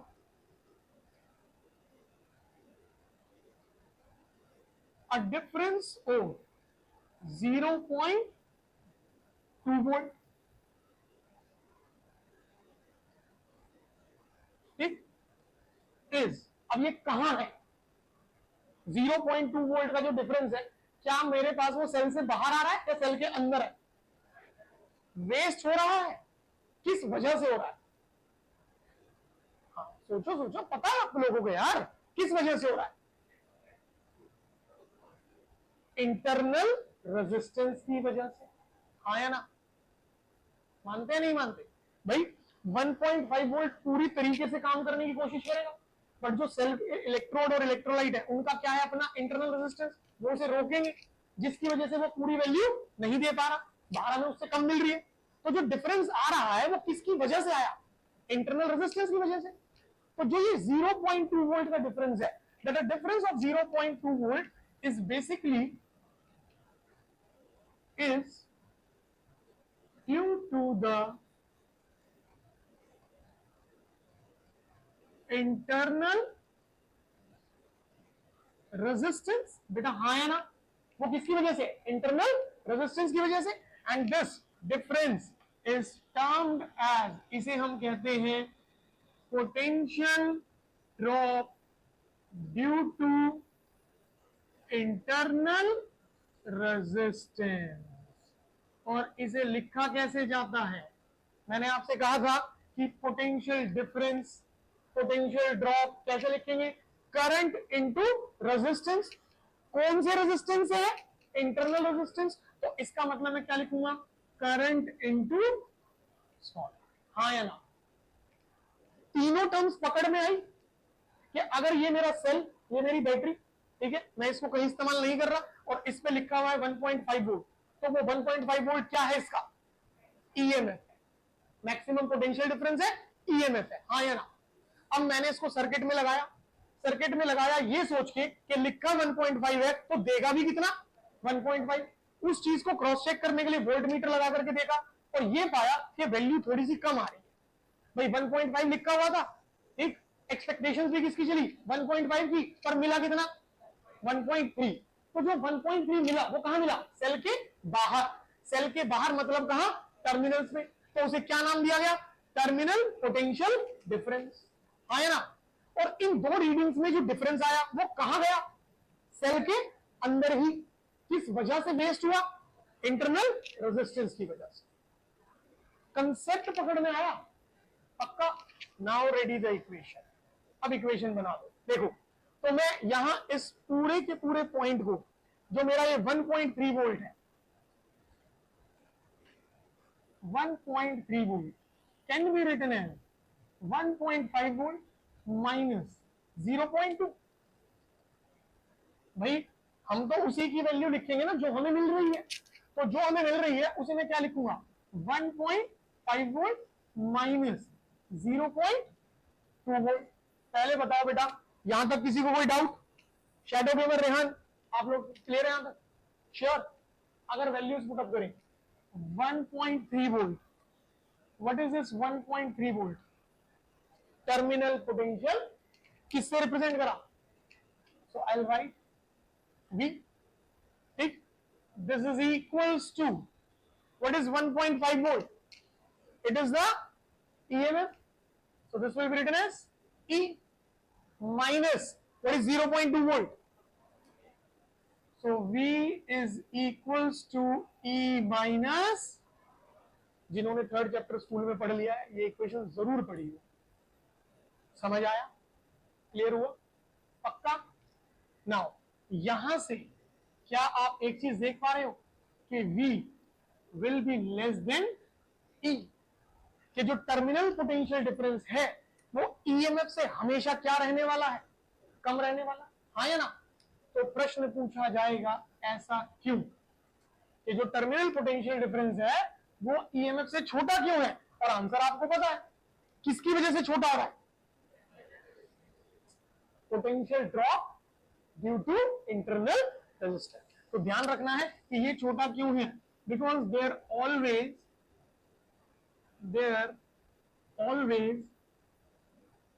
exist a potential drop due to internal resistance। क्योंकि इंटरनल रेजिस्टेंस की वजह से क्या एग्जिस्ट करेगा? पोटेंशियल ड्रॉप एग्जिस्ट करेगा, जिसकी वजह से जो टर्मिनल्स में वैल्यू मिलेगी वो ईएमएफ से क्या रहेगी? कम रहेगी। समझ आया? पक्का? ये परिस्थिति कब की है? जब हम सेल से करंट को विड्रॉ कर रहे हैं। अब अगर हमने करंट देना शुरू कर दिया तो जो माइनस है वो क्या हो जाएगा, खत्म का, ध्यान रहेगा। तो ये अलग से लिख देते हैं हम लोग यहां पे कि ये वाली जो गेम चली वो डिस्चार्जिंग की चल गई, और अगर हम किसके लिए लिखते हैं, चार्जिंग के लिए, तो लिखा जाएगा V is equal to E plus I R. तो इस परिस्थिति में V will be greater than what, E। ध्यान रहेगा, क्वेश्चन है आपका कि under what condition the TPD is less than EMF, कि किस परिस्थिति में टीपीडी ईएमएफ से छोटा होगा, द डिफॉल्ट सिचुएशन। ठीक है, जब हम करंट को क्या कर रहे हैं, विड्रॉ कर रहे हैं, दैट इज डिस्चार्जिंग। और फिर पूछेगा कि किस परिस्थिति में जो टीपीडी है वो ईएमएफ से बड़ा होगा, so that is the condition of, let's check it out. कैसे, मान लो ये आपका सेलफोन है, आपके सेलफोन में बैटरी लगी हुई है, उस बैटरी की रीडिंग कितनी है, मान लेते हैं 5 वोल्ट, ले सकते हैं। तो जो सेल है आपके पास यहाँ पे, जो बैटरी है, उसका पोटेंशियल डिफरेंस कितना लिखा हुआ है वहां पे, 5 वोल्ट। तो वो 5 वोल्ट उसका क्या है, ईएमएफ। वो 5 वोल्ट उसका क्या है। अब जब आपकी ये बैटरी डिस्चार्ज हो गई, आप इसको चार्जर से कनेक्ट कर दो, हाँ है ना, तो आप जो वोल्टेज दे रहे हो वो कहां दे रहे हो, टर्मिनल्स पे। कहां दे रहे हो, आप इसे चार्ज करने के लिए अपने एसी सर्किट से कनेक्ट कर दो। एसी सर्किट में वोल्टेज कितनी होती है, 230, कितनी होती है, इसका ईएमएफ कितना, 5 वोल्ट। टर्मिनल्स में दे कितनी रहे हो, तो टर्मिनल्स वाली ईएमएफ से बड़ी है या नहीं है। डेली लाइफ में कर रहे हो ये चीज, जो यहां तुम्हें यूनिक सी लग रही है ना, वो अलग नहीं है, हर रोज की जिंदगी का मामला है। आई बात समझ। तो इसका मतलब जब तुम लोग अपने सेल फोन को इस्तेमाल कर रहे हो, चार्ज हो गया, चार्जिंग से हटाया, अब आप उसमें काम कर रहे हो कुछ भी, ठीक है, तो आप वहां से करंट क्या कर रहे हो, विड्रॉ कर रहे हो। उस समय क्या गेम चल रही है, ये गेम चल रही है। बैटरी डेड होगी, आपने चार्जिंग पे लगा दिया, जब चार्जिंग पे लगा दिया तो क्या गेम चल रही है, ये वाली। आई बात समझ में, पक्का न्यूमेरिकल कंसेप्ट है। तो क्या अच्छे से लगाओ फटाफट, जल्दी से करेंगे बेटा इसको।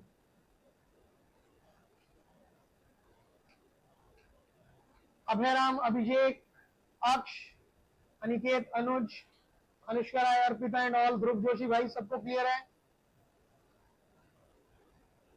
लक्ष्य, मनस्वी, नियति, रितेश,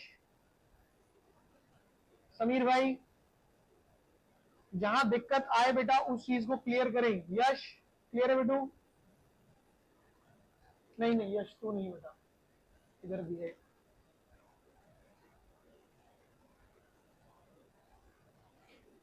तू तो कामोद के साथ मौज मस्ती में लगा हुआ है, पता नहीं कामोद तुझे ऐसा क्या सुख दे रहा है, मतलब मौज मस्ती, तुम एकदम से ज्यादा डीप चले जाते हैं। बेटा यहां तक आप लोगों को समझ आया अच्छे से, पक्का। विमल भाई, नींद आ रही है थोड़ी थोड़ी सी, हाँ, स्टार्टिंग में आ रही थी, अब नहीं आ रही क्या नींद, अच्छा।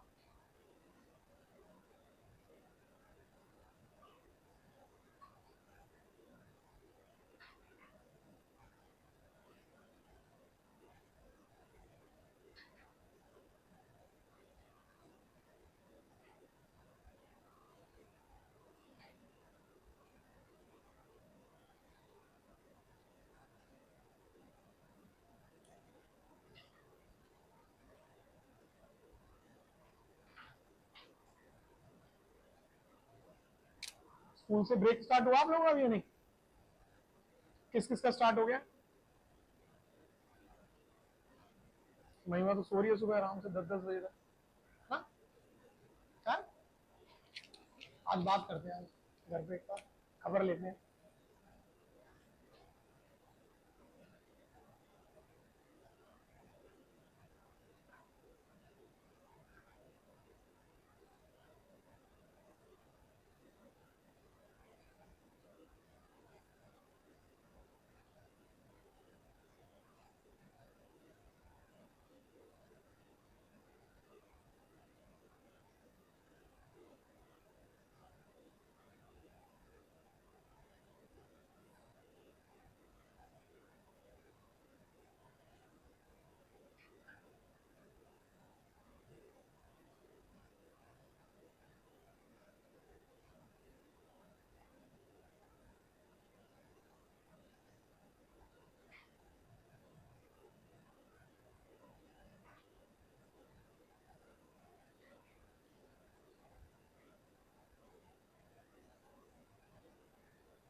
डन बिटू।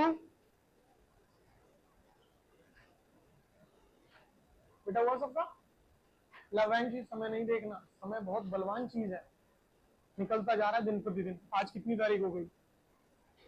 11 तारीख हो गई। देखिए मई भी निकल गया आज से। अमृत बूढ़े होते जा रहे हो बेटा धीरे धीरे, शादी भी नहीं हुई अभी तक, क्या करोगे जिंदगी में? कब तक अनुज के बच्चे खिलाओगे? भाई हो गया? चले आगे। अभिनव भाई समझ आया? अब दुखी दुखी क्यों? पापा ने प्रॉपर्टी की कागज लिख दिया क्या? समझ आ रहा है? तो अभिनव हमें बताएगा कि इंटरनल रेजिस्टेंस किन चीजों पे डिपेंड करता है। ध्यान से सुनिएगा। अभिनव कम ऑन, स्केल कहां है? अक्षित वहां से स्केल है स्टील का।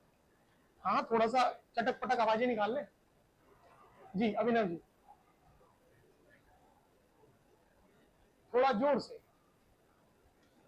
आवाज में वजन आना चाहिए। हमारा भी गला खराब है, एकदम बिंदास आवाज आ रही है, मुंह से ही निकालनी, कहीं और से नहीं। लग जाएगी जान, लगा दो, कुछ नहीं होगा।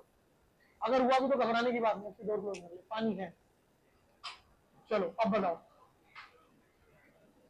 Nature of electrolyte and electrode, और दूसरा आ उ ई क ख ग आ ई ई उ ए, और किसमें था? ABCDEFGH। पंजाबी चुन रहा है एड़ा उड़ा, हाँ ऐसे कुछ चलता है उसमें। और किस पे करता है? क्या हुआ? गैस बन रही है? ये दर्द उठ रहा है कहीं?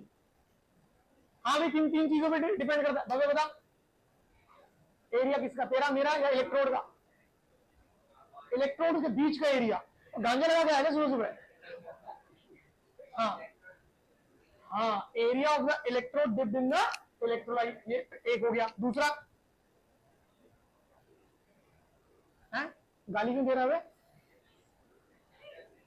हाँ, separation between the two electrodes. और तीसरा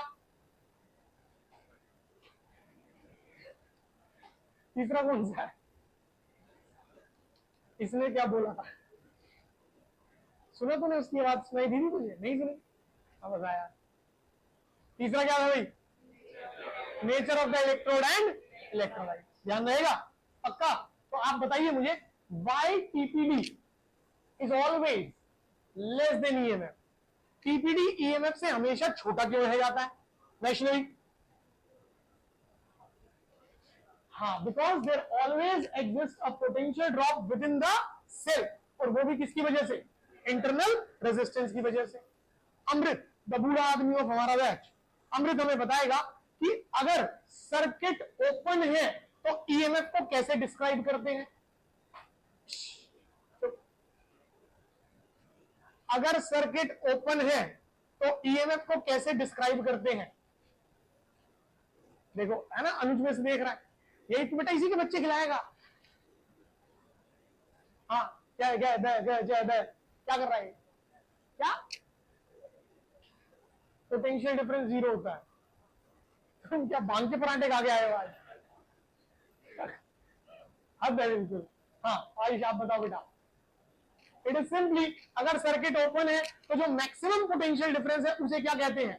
तो भाई ने पोटेंशियल डिफरेंस को क्या कर दिया? और ये सब कौन बता रहा है? अनुज बता रहा है साथ में। इसलिए बताया ना, देख ले ऐसे चंडाल दोस्त पाल रखे तूने, जिस थाली में खा रहा है उसी को क्या ही बोले। चलो सामने ध्यान दो, अगला कंसेप्ट क्या है आपका? Drift velocity. अच्छा, ड्रिफ्ट वेलोसिटी पे जाने से पहले एक छोटा सा पॉइंट और बताओ, डायलेक्ट्रिक ब्रेकडाउन क्या होता है? यश आप बताइए। यश क्या है? ये क्या पूछा तूने मुझसे? डायलेक्ट्रिक ब्रेकडाउन सुनिए प्लीज लिसन। डायलेक्ट्रिक ब्रेकडाउन अभी तो बताया था। What is dielectric breakdown? हाँ, potential difference, high potential difference, very high potential difference and very very very high potential difference. फिर क्या होगा? याद आ गया? हाँ एग्जैक्टली, एक ऐसा हाई पोटेंशियल डिफरेंस जिससे एक स्ट्रॉन्ग इलेक्ट्रिक फील्ड बने और हमारी एटमॉस्फेरिक गैसेस क्या हो जाए? आयनाइज हो जाए, जिसकी वजह से फिर हमारा एटमॉस्फेयर भी क्या करेगा? कंडक्ट करना शुरू कर देगा, तो उसी को हम क्या नाम देते थे, डाइलेक्ट्रिक ब्रेकडाउन। क्लास में चीजों को सिर्फ सुनना नहीं है, उन्हें जहन में उतारना भी है, ध्यान भी रखना है, ठीक है। समय देख लो कितना हो रहा है, बहुत खराब चल रहा है बेटा आजकल। देखिएगा अगला concept, drift velocity, a purely numerical point. एक ड्रिफ्ट वेलोसिटी भाई तकिया गद्दे कंबल लगवा दे, नहीं चलो। तो ड्रिफ्ट वेलोसिटी क्या है इसे समझिए। हम लोगों ने एक परिस्थिति कंसीडर करी, एक सिचुएशन कंसीडर करी। देखिएगा हमारा प्रिय बच्चा अमृत हमें बताएगा यहां पर। अमृत भाई ध्यान से देखो, ये रहा हमारा कंडक्टर एक्स वाई, ये रहे इसके फ्री मूविंग इलेक्ट्रॉन्स। हमने इसके टर्मिनल्स पर सोर्स ऑफ पोटेंशियल डिफरेंस को जोड़ दिया है with the help of a की। एक पॉजिटिव, नेगेटिव और पोटेंशियल डिफरेंस जो जा रहा है बेटा हमारे टर्मिनल्स ऑफ द कंडक्टर पे, ठीक, वो कितना जा रहा है, V वोल्ट जा रहा है। पर हमने अपनी की को क्या रखा है, ओपन रखा है। अगर की को ओपन रखा है इसका मतलब करंट कितना है, 0 है। कंडक्टर के इलेक्ट्रॉन्स रैंडमली तो मूव करेंगे पर एक दिशा में मूव नहीं करेंगे। तो मैं कह सकता हूं इस परिस्थिति में हमारी initial average velocity of the electrons कितनी है। भाई एवरेज कहना जरूरी है, हमें नहीं पता कितने इलेक्ट्रॉन्स, तो इस वजह से क्या चलेगा, एवरेज चलेगा। तो जब तक आपने की को ओपन रखा तब तक आपका एवरेज कितना आ रहा है, 0 आ रहा है। कोई समस्या, पक्का ना। अगली परिस्थिति में case number second, we will keep the key closed। अब हम की को क्या कर लेंगे, क्लोज कर लेते। जैसे ही हम लोगों ने की को क्लोज किया, बेटा ध्यान से समझिएगा और जहां दिक्कत आए वहां बताइए। ये हमारा कंडक्टर, कंडक्टर के टर्मिनल्स हैं एक्स वाई, और ये आप लोगों ने source of potential difference V volt की हेल्प से जोड़ दिया है और अब कर दी है की क्लोज। ठीक है, अब बताइए जब हम लोगों ने यहां की को क्लोज कर दिया है तो हमारे इलेक्ट्रॉन्स जो होंगे वो नेगेटिव से पॉजिटिव की तरफ भागना शुरू करेंगे या नहीं करेंगे, क्या वंशिका बेटा। तो जैसे की को क्लोज कर दिया हमारे इलेक्ट्रॉन्स तुरंत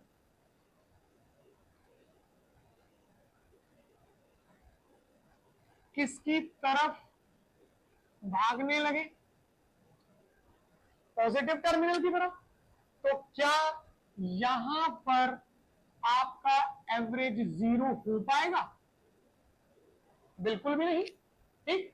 and that non zero average, जो वो वैल्यू बनेगी ना, उसी को क्या कहा जाता है, ड्रिफ्ट वेलोसिटी। तो ड्रिफ्ट वेलोसिटी का मतलब क्या है, समझना ध्यान से। कि मैं इसे मिनिमम कहूं, भाई एवरेज तो है कोई दिक्कत नहीं, पर वो एवरेज कैसा है, वो एवरेज मिनिमम है या वो एवरेज मैक्सिमम है। मान लीजिए मैंने पोटेंशियल डिफरेंस कम दिया है, मतलब ये कम पॉजिटिव और ये कम नेगेटिव, तो वेलोसिटी क्या बनेगी, कम बनेगी। पर अगर हमने ये पोटेंशियल डिफरेंस गजब वाला दिया है तो यहां से रिपल्सिव फोर्स भी अच्छा मिलेगा और यहां अट्रैक्टिव फोर्स भी बढ़िया मिलेगा, तो वेलोसिटी क्या बनेगी, ज्यादा बनेगी, हाँ या ना। तो इसका मतलब जैसे जैसे मैं value of applied potential difference को बढ़ाता हूं तो वेलोसिटी भी बढ़ती जाएगी, मानते नहीं मानते। तो इसका मतलब मैक्सिमम वैल्यू तो डिफाइन नहीं है, तो कितनी भी हो सकती है, but there will be a minimum value, एक न्यूनतम रीडिंग होगी कि भाई कम से कम इतनी तो है ही, हाँ या ना। तो ड्रिफ्ट को कैसे डिफाइन करते हैं, it is the minimum average velocity, minimum average velocity with which the electrons gets drifted towards to positive terminal of cell or battery. भाई वो minimum average velocity, Sweety ji and Chakshu ji please सामने ध्यान दीजिए, वो मिनिमम एवरेज वेलोसिटी जिससे electrons किसकी तरफ भागेंगे, पॉजिटिव टर्मिनल की तरफ भागेंगे, उस मिनिमम एवरेज वेलोसिटी को क्या कहा जाएगा, ड्रिफ्ट वेलोसिटी। ध्यान रहेगा सभी को, पक्की बात है, श्योर। अब सुनो, अब इसको कैलकुलेट भी करेंगे हम लोग। ड्रिफ्ट वेलोसिटी का जो ऑर्डर है हमारे पास, इट इज 10 की पावर -5 मीटर पर सेकेंड। ये होता है एक कंडक्टर के अंदर जो ड्रिफ्ट वेलोसिटी का ऑर्डर है वो कितना है, 10 की पावर -5 मीटर पर सेकेंड। अब आप ये बताइए, ये वैल्यू बहुत बड़ी है या बहुत ही छोटी है? तो वेलोसिटी जो आपको यहां नजर आ रही है ये बहुत कम वेलोसिटी है ना। तो प्रश्न पूछ रहा है आपसे कि अगर ड्रिफ्ट वेलोसिटी की वैल्यू इतनी कम है, then how is it possible कि स्विच ऑन करते ही करंट इंस्टेंटली पहुंच जाता है? पॉइंट इंपॉर्टेंट है, ध्यान से। ड्रिफ्ट वेलोसिटी का ऑर्डर बहुत ज्यादा बड़ा नहीं है, बहुत ही कम है, 10 की power -5। Then how is it possible कि स्विच ऑन करते ही effect is right there instantly within fraction of second. हम काफी देर से बोल रहे हैं इलेक्ट्रॉन ऐसे मूव कर रहे हैं, बोल रहे हैं ना, नहीं करते। इलेक्ट्रॉन अपनी जगह पर रहता है। एग्जैक्टली व्हाट हैपेंस, भाई मान लो ये एक इलेक्ट्रॉन है हमारे पास, समझना ध्यान से।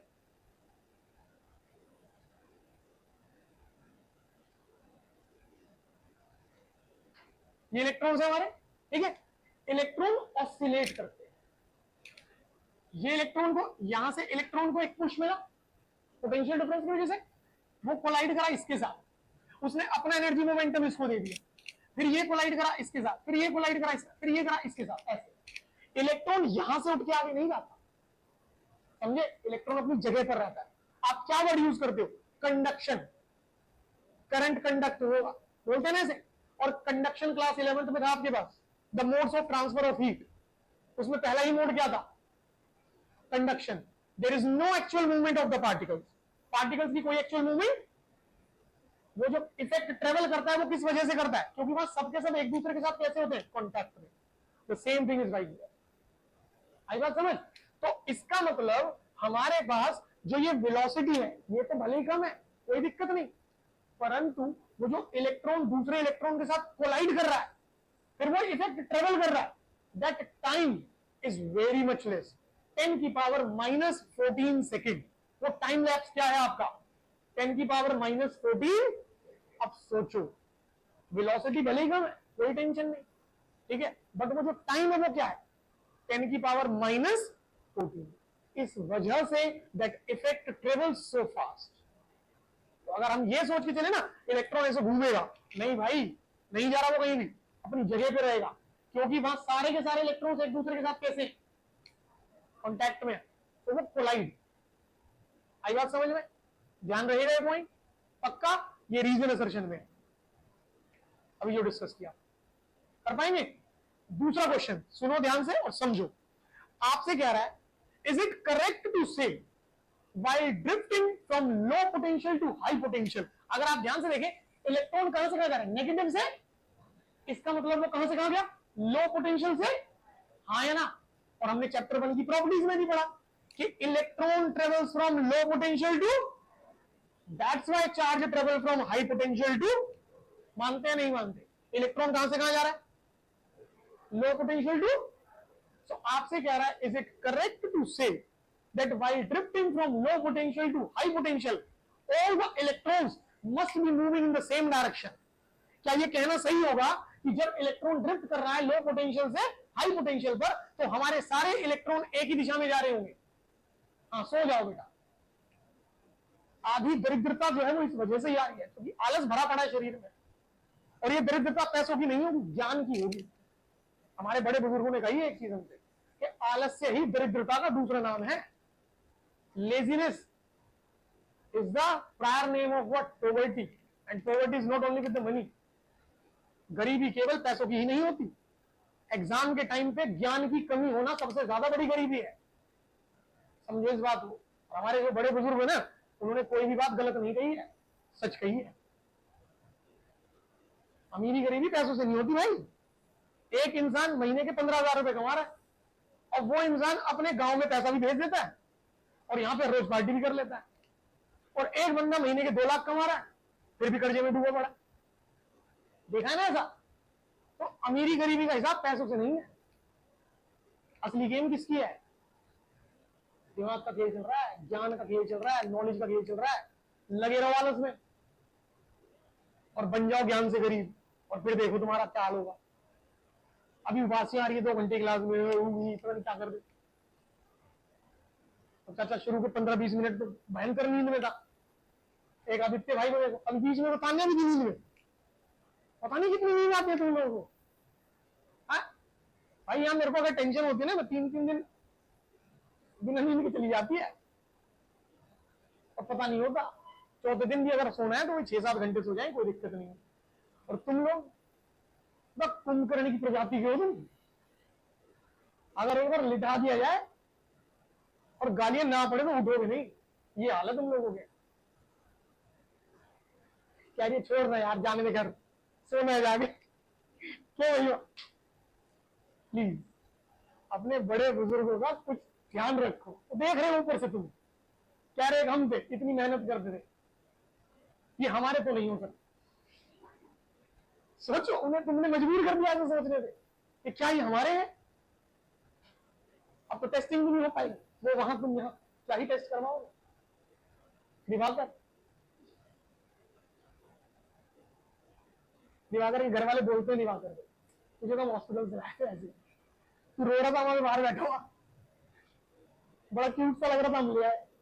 बोलते ना पेरेंट्स कई बार, क्या नहीं ऐसा हुआ आप लोगों के साथ किसी के साथ? दिवाकर सच में लाए थे बेटे तेरे को? तू मन्नतों से नहीं आया, तू बाहर बैठा हुआ था दवाइयों की पोटली लेके, घर वाले ले आए तुझे देख लिया। बेशर्मो, मेहनत कर लो, पढ़ाई कर लो। चलो आगे।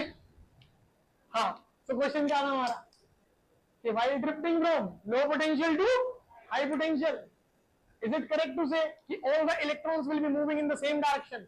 हाँ भी आदित्य बता। आदित्य का रिएक्शन देखा करो। जैसे टाटा बिरला से बोल दे भाई तेरे को अपने 2000 करोड़ के शेयर बेचने पड़े, ओहो ऐसा। अब संजय दत्त ध्यान से सोच और बता। दत्त तो हो नहीं सकते, उसके जैसा जिगरा नहीं है तुम्हारे पास, है ना? जिस हिसाब से तुम्हारे अंदर आलस भरा पड़ा है तो संजय दत्त ही हो बेटा। होने चाहिए। ये मतलब क्या प्रॉपर्टी पे बंटवारा चल रहा है? देख लो भाई, देना है तो दे दो, नहीं तो कोई बात नहीं। है? हम तो साधु आदमी है, थैला लेके निकल चलेंगे वापिस से हॉस्पिटल के बाद। बताओ यार क्या होगा? अमृत हमारे बैच का सबसे बुजुर्ग आदमी, अनुज से मत पूछो, गलत बताता है तुझे। क्वेश्चन देखो भाई, क्वेश्चन क्या है, ध्यान सुने। क्वेश्चन हमसे क्या कह रहा है कि अगर हमारा इलेक्ट्रॉन, अगर हमारा कहां से कहां जा रहा है, low potential to high potential, तो क्या ये कहना सही होगा कि सारा का सारा इलेक्ट्रॉन एक ही दिशा में जा रहा है? हाँ, रहते मार के मम्मी 4 बार ऐसे आएगी, वापिस 3 बार आएगी। नलायक, अभी हमने बात करी कोलिजन, बात करी थी ना कि क्या होगा उनमें, and due to collision the direction of few electrons may get reverse. Collision में तो होगा पक्का, हाँ है ना? तो ये कहना कतई सही नहीं है कि जब ड्रिफ्ट हो रहे होंगे low potential to high potential तो सारे के सारे सेम डायरेक्शन में जाए। डायरेक्शन वहां रिवर्स भी हो सकती नहीं, पक्का होगी। कोलिजन में होता है क्या, टू एंड तो सेम डायरेक्शन तो बनेगी नहीं कभी। आई बात समझ? और इस पॉइंट को समझो ध्यान से। तो क्या इलेक्ट्रॉन जब ड्रिफ्ट हो रहा है डायरेक्शन स्पेसिफिक है? नहीं, दैट कीप्स ऑन। तो वेलोसिटी वर्ड हम लिख रहे हैं, कई जगहों पर हमें क्या मिलेगा? Drift speed. जब डायरेक्शन डिस्क्राइब्ड नहीं है तो वेलोसिटी नहीं कह सकते, वहां क्या लगेगा फिर? तो इस वजह से the appropriate point is not about the velocity, the concept becomes what? Speed, drift speed. फिर थ्योरी पॉइंट क्लियर हुआ? पक्का?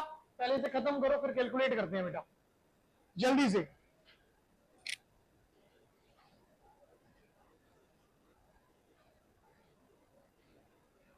यश पटेल भाई ने वहां पे आंसर भेजा है कि as number of electrons are very high. Yash भाई अब बताओ, डिस्कशन के बाद आपको आंसर क्लियर हुआ?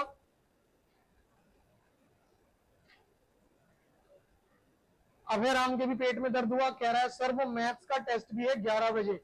अभयराम, अगर आप कल रात को 8 से 9 वाली क्लास में अटेंटिव थे तो रावत सर ने आपको एक बात कही थी कि थोड़ा सा लेट भी आओगे तो चल जाएगा। अब तुम युगांडा में तो रहते नहीं हो कि तुम्हें वीजा लगवा के फ्लाइट लेके जाना पड़ेगा। दिल्ली के एंड के दिल्ली के एंड में जाना, तुम दौड़ते हुए जाओगे, रेंगते हुए जाओगे, तब भी पहुंच जाओगे।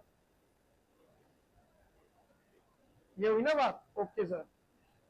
जब तक 4 सुना ना दो ना, तुम्हें पेट में दर्द नहीं खत्म होता। कहां जा रहा है?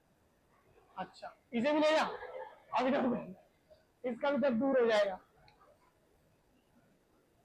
अभी ना क्या हो रहा है? तबीयत ठीक नहीं है? क्या हो गया? अब ठीक लगा थोड़ा सा? जल्दी से बेटा।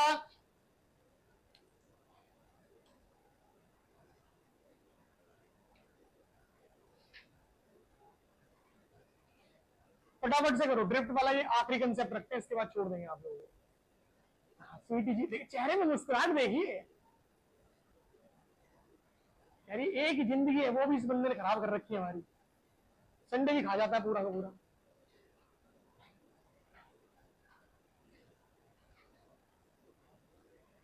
एक तारीख से याद है ना क्लासेस का शेड्यूल? रेगुलर है। टाइमिंग्स क्या है आपकी? 10 से 9 से 10 ही कर लो, सही रहेगा। मौसम बट 10 बजे धूप तेज होती है थोड़ी, है ना? तो जितना ठंडक में कर लेंगे ज्यादा अच्छा रहेगा। हाँ हाँ, बन गई होगी गैस, बन गई होगी तरह 9 बजे के नाम से, है ना? तकरारी होगी अब दिमाग तक जाके। तू कायम चूर्ण लिया कर बेटा। बता बता अभी ना क्या हुआ बेटा? अरे बता, पापा से बात कर ले, कॉल करवा दे एक बार।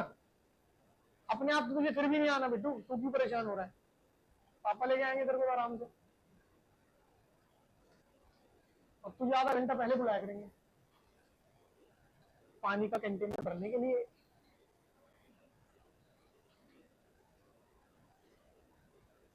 बेटू जल्दी से फिर इसको सॉल्व आउट करते हैं, डिराइव करते हैं, जल्दी जल्दी करो।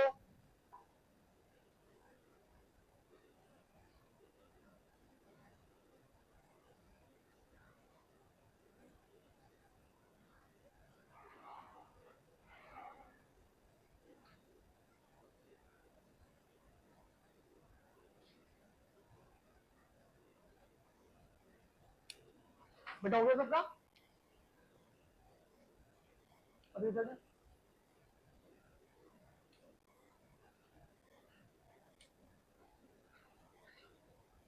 इसमें क्या वो का सामान लगा दिया है इसमें? करो जल्दी से बेटा।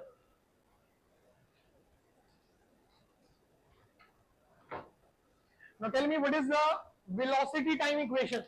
आपकी velocity time equation क्या होती है बेटा? हाँ हाँ हाँ, लैग्रेंज बता रही है, v is equal to u plus at। हमें निकालना है एवरेज। कितना रह गया बेटा ये? हो गया सबका? पानी कितना रह गया बेटा? लास्ट लाइन तो लिखी देगी।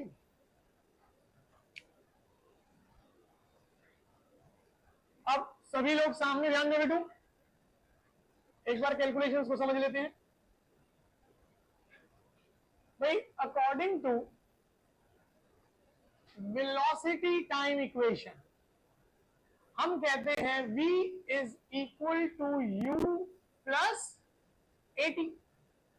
अगर मुझे लिखना है एवरेज, क्योंकि ड्रिफ्ट वेलोसिटी को हमने क्या कहा कि एवरेज वेलोसिटी है, सबका ध्यान सामने रहे बेटा, तो क्या लिखोगे? v1 plus V2 and up to Vn and divided by n। ये करा आपने, पर हम जानते हैं कि V किसके बराबर, U plus AT। अब एक चीज है ना, आपको बहुत ध्यान से समझनी है, ये चैप्टर 1 में भी आपने सीखा है। According to equation of electric field in terms of force, आपने लिखा E is equal to F by Q, और अगर E is equal to F by Q है तो आप लोगों ने फोर्स को कितना लिख दिया, that will be EQ। So मैं कह सकता हूं force on electron due to applied potential difference, जो पोटेंशियल डिफरेंस दिया उसने क्या बनाई, इलेक्ट्रिक फील्ड। तो अप्लाइड पोटेंशियल डिफरेंस की वजह से जो फोर्स लगा, मैं कह सकता हूं इलेक्ट्रिक फील्ड की वजह से लगा। तो उस फोर्स को हम कितना लिखें, EQ। बट फर्दर हमारे पास फोर्स क्या होगा, न्यूटन सेकंड लॉ, ma। जैसे ही आपने इन दोनों को कंपेयर करा, तो कंपेयर करके आपके पास बना था A इज EQ बाय, याद है, इसे कर लेते हैं फिलहाल फर्स्ट इक्वेशन। अब जरा ध्यान से देखो, हम लोगों ने जो पोटेंशियल डिफरेंस दिया that will be a fixed value, बदलेगी तो नहीं। इसका मतलब जो इलेक्ट्रिक फील्ड यहां होगी वो भी क्या रहेगी, कांस्टेंट रहेगी। इलेक्ट्रिक फील्ड कांस्टेंट होगी, charge of the electron constant हो गया, एंड मास भी क्या रहेगा, कांस्टेंट। मतलब ये एक्सेलरेशन क्या रहेगी, आई बात समझ में। तो अब जब मैं यहां इक्वेशन के अंदर इस वैल्यू को रिप्लेस करूंगा तो मैं ए को नहीं बदलूंगा, सिर्फ किसे बदलूंगा, यू को और पी। क्यों नहीं बदलना, एक पॉइंट समझ आ गया। अब जैसे ही आप लोगों ने रीडिंग रिप्लेस करना शुरू किया तो बेटू वी डी, बहुत ध्यान से देखिएगा, क्या बना, U1 plus A T1 plus U2 plus A T2 and up to आपने लिख दिया UN plus A and divided by, average बना दिया, कोई डाउट। U1 U2 UN एक साइड करो और AT1 AT2 ATN एक साइड करो और उसमें से ए बाहर निकाल दो। तो आप क्या लिख सकते हैं बेटू, यहां पे VD is equal to U1 U2 and up to UN divided by n। आप इसे यही देख लो, ये हिस्सा इनिशियल एवरेज बन रहा है और इनिशियल एवरेज कितना था, 0 था, हाँ है ना। ना आगे अगर चले और ए को कर दिया कॉमन तो ये बन गया T1 plus T2 and up to Tn and divided by n, हाँ है ना भाई। जैसे ये बना वेलोसिटी का एवरेज तो ये बना टाइम का एवरेज, हाँ है ना। एंड यहां टाइम के एवरेज को लिखा जाता है टाउ से, and this is known as average relaxation time. इसी को हम क्या बोलते हैं बेटा, वहां पे एवरेज रिलैक्सेशन टाइम। समझना ध्यान से, मान लेते हैं इस रूम का टेम्परेचर जो है वो बहुत ज्यादा है और अपन सब लोग इलेक्ट्रॉन्स हैं। अगर रूम का टेम्परेचर बहुत ज्यादा है तो हमारा रेट ऑफ कोलिजन कैसा होगा, स्लो या फास्ट, बहुत तेज होगा।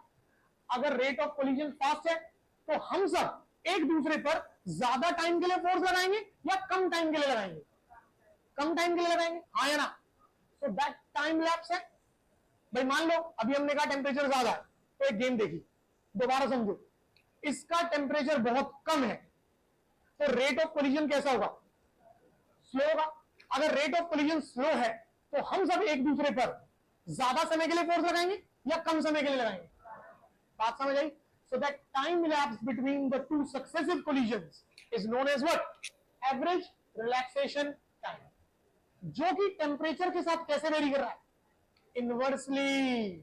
समझो ध्यान से, टेम्परेचर बढ़ाया तो रेट ऑफ कोलिजन बढ़ा तो टाइम, आई बात समझ में। तो यहां पे ध्यान भी रखना है आपको कि जो रिलैक्सेशन टाइम है वो टेम्परेचर के साथ कैसे वेरी करता है, इनवर्स। सो फिलहाल ये हिस्सा डेड हो चुका है, टाइम वाला हिस्सा रिलैक्सेशन टाइम बन चुका है, और यहां रह गया ए। तो मैं लिख सकता हूं अपनी इक्वेशन को वीडी इक्वल्स ए टाउ, हाँ या ना, क्लियर है सबको? From equation number 1 what is A, E Q by M रखो, तो V D will be E Q tau by, ये पहला फॉर्मूला बना। बट याद करो आपका जो चार्ज है वो कौन है, इलेक्ट्रॉन, और इलेक्ट्रॉन पर कैसे साइन, अब पुट अप करो, तो what is VD, this is minus of E tau by, हाँ या ना बाबू? ड्रिफ्ट वेलोसिटी किस तरह की वेलोसिटी थी, एवरेज। कैसी वेलोसिटी थी? क्या एवरेज नेगेटिव हो सकता है, लोचा हो गया? तो आपको क्या लेना पड़ेगा, मैग्नीट्यूड, तो VD minus of E tau by M. आराम से शांति तरीके से सोचो, वीडी का हम क्या बोल रहे थे, वेलोसिटी। अगर वेलोसिटी का मैग्नीट्यूड ले लेते हैं तो वो क्या बन जाती है, शुरुआत में बात करी कि चल तो रहा है ड्रिफ्ट वेलोसिटी, पर होता क्या है, स्पीड। आई बात समझ? तो अब मैं इसे क्या कहूंगा यहां पर, ड्रिफ्ट स्पीड, इस तरीके से। तो मेरे पास फॉर्मूला तैयार हुआ ई टाउ बाय एम। बात समझ आई? कोई डाउट यहां तक? आप इसे चेंज कर दो। आप जानते हैं कि E is written as potential difference by distance, E is equal to V by R, करते थे भाई। अगर E equal to V by R है तो मतलब E is potential difference by distance. अब यहां पर आप लोग अगर ध्यान से देखें अपने डायग्राम में, potential difference is what, V, and distance will be what, the length of the conductor। तो इसका मतलब आप लोग यहां पर E की जगह पर क्या रखने वाले हैं, and replace, you will get the final result numericals के लिए, this is EV tau by ma। ये फॉर्मूला बनता है किसके लिए, ड्रिफ्ट, अभी सो जा बेटा, सो जा, ड्रिफ्ट वेलोसिटी। कर सकते हैं सभी, समझ आया? तो आप बताइए drift velocity applied potential difference के साथ कैसे वेरी कर रही है, कैसे वेरी कर रही है, directly.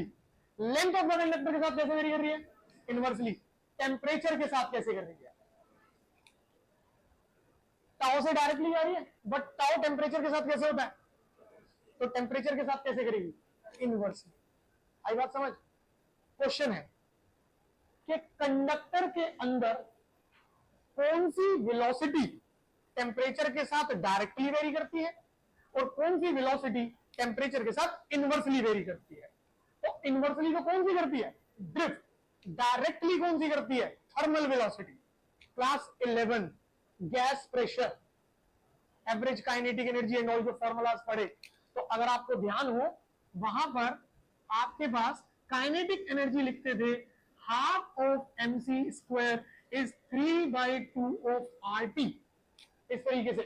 So this C is what kind of velocity, thermal velocity. और अगर आप ध्यान से देखें तो थर्मल वेलोसिटी टेम्परेचर के साथ कैसे वेरी करेगी, डायरेक्टली। और ड्रिफ्ट वेलोसिटी कैसे वेरी करेगी, एग्जाम्स में आ रखा है रीजन असर्शन में, समझे? अभी जो बैठे हुए लेजीनेस एंड ऑल ये ना, रीजन असर्शन गायब कर दोगे तुम लोग, फिर तुक्का लगा दो, अच्छा ये बढ़िया सा लग रहा है, चलो ये कर दें। नहीं बेटा, फिर बात दिवाकर, समझ आया भाई? यहां तक हो जाएगा सबका पक्का? खत्म करो इसको, ये वाला पॉइंट तो कर दिया था ना बेटा। चलिए लगा लीजिए इसको फटाफट से।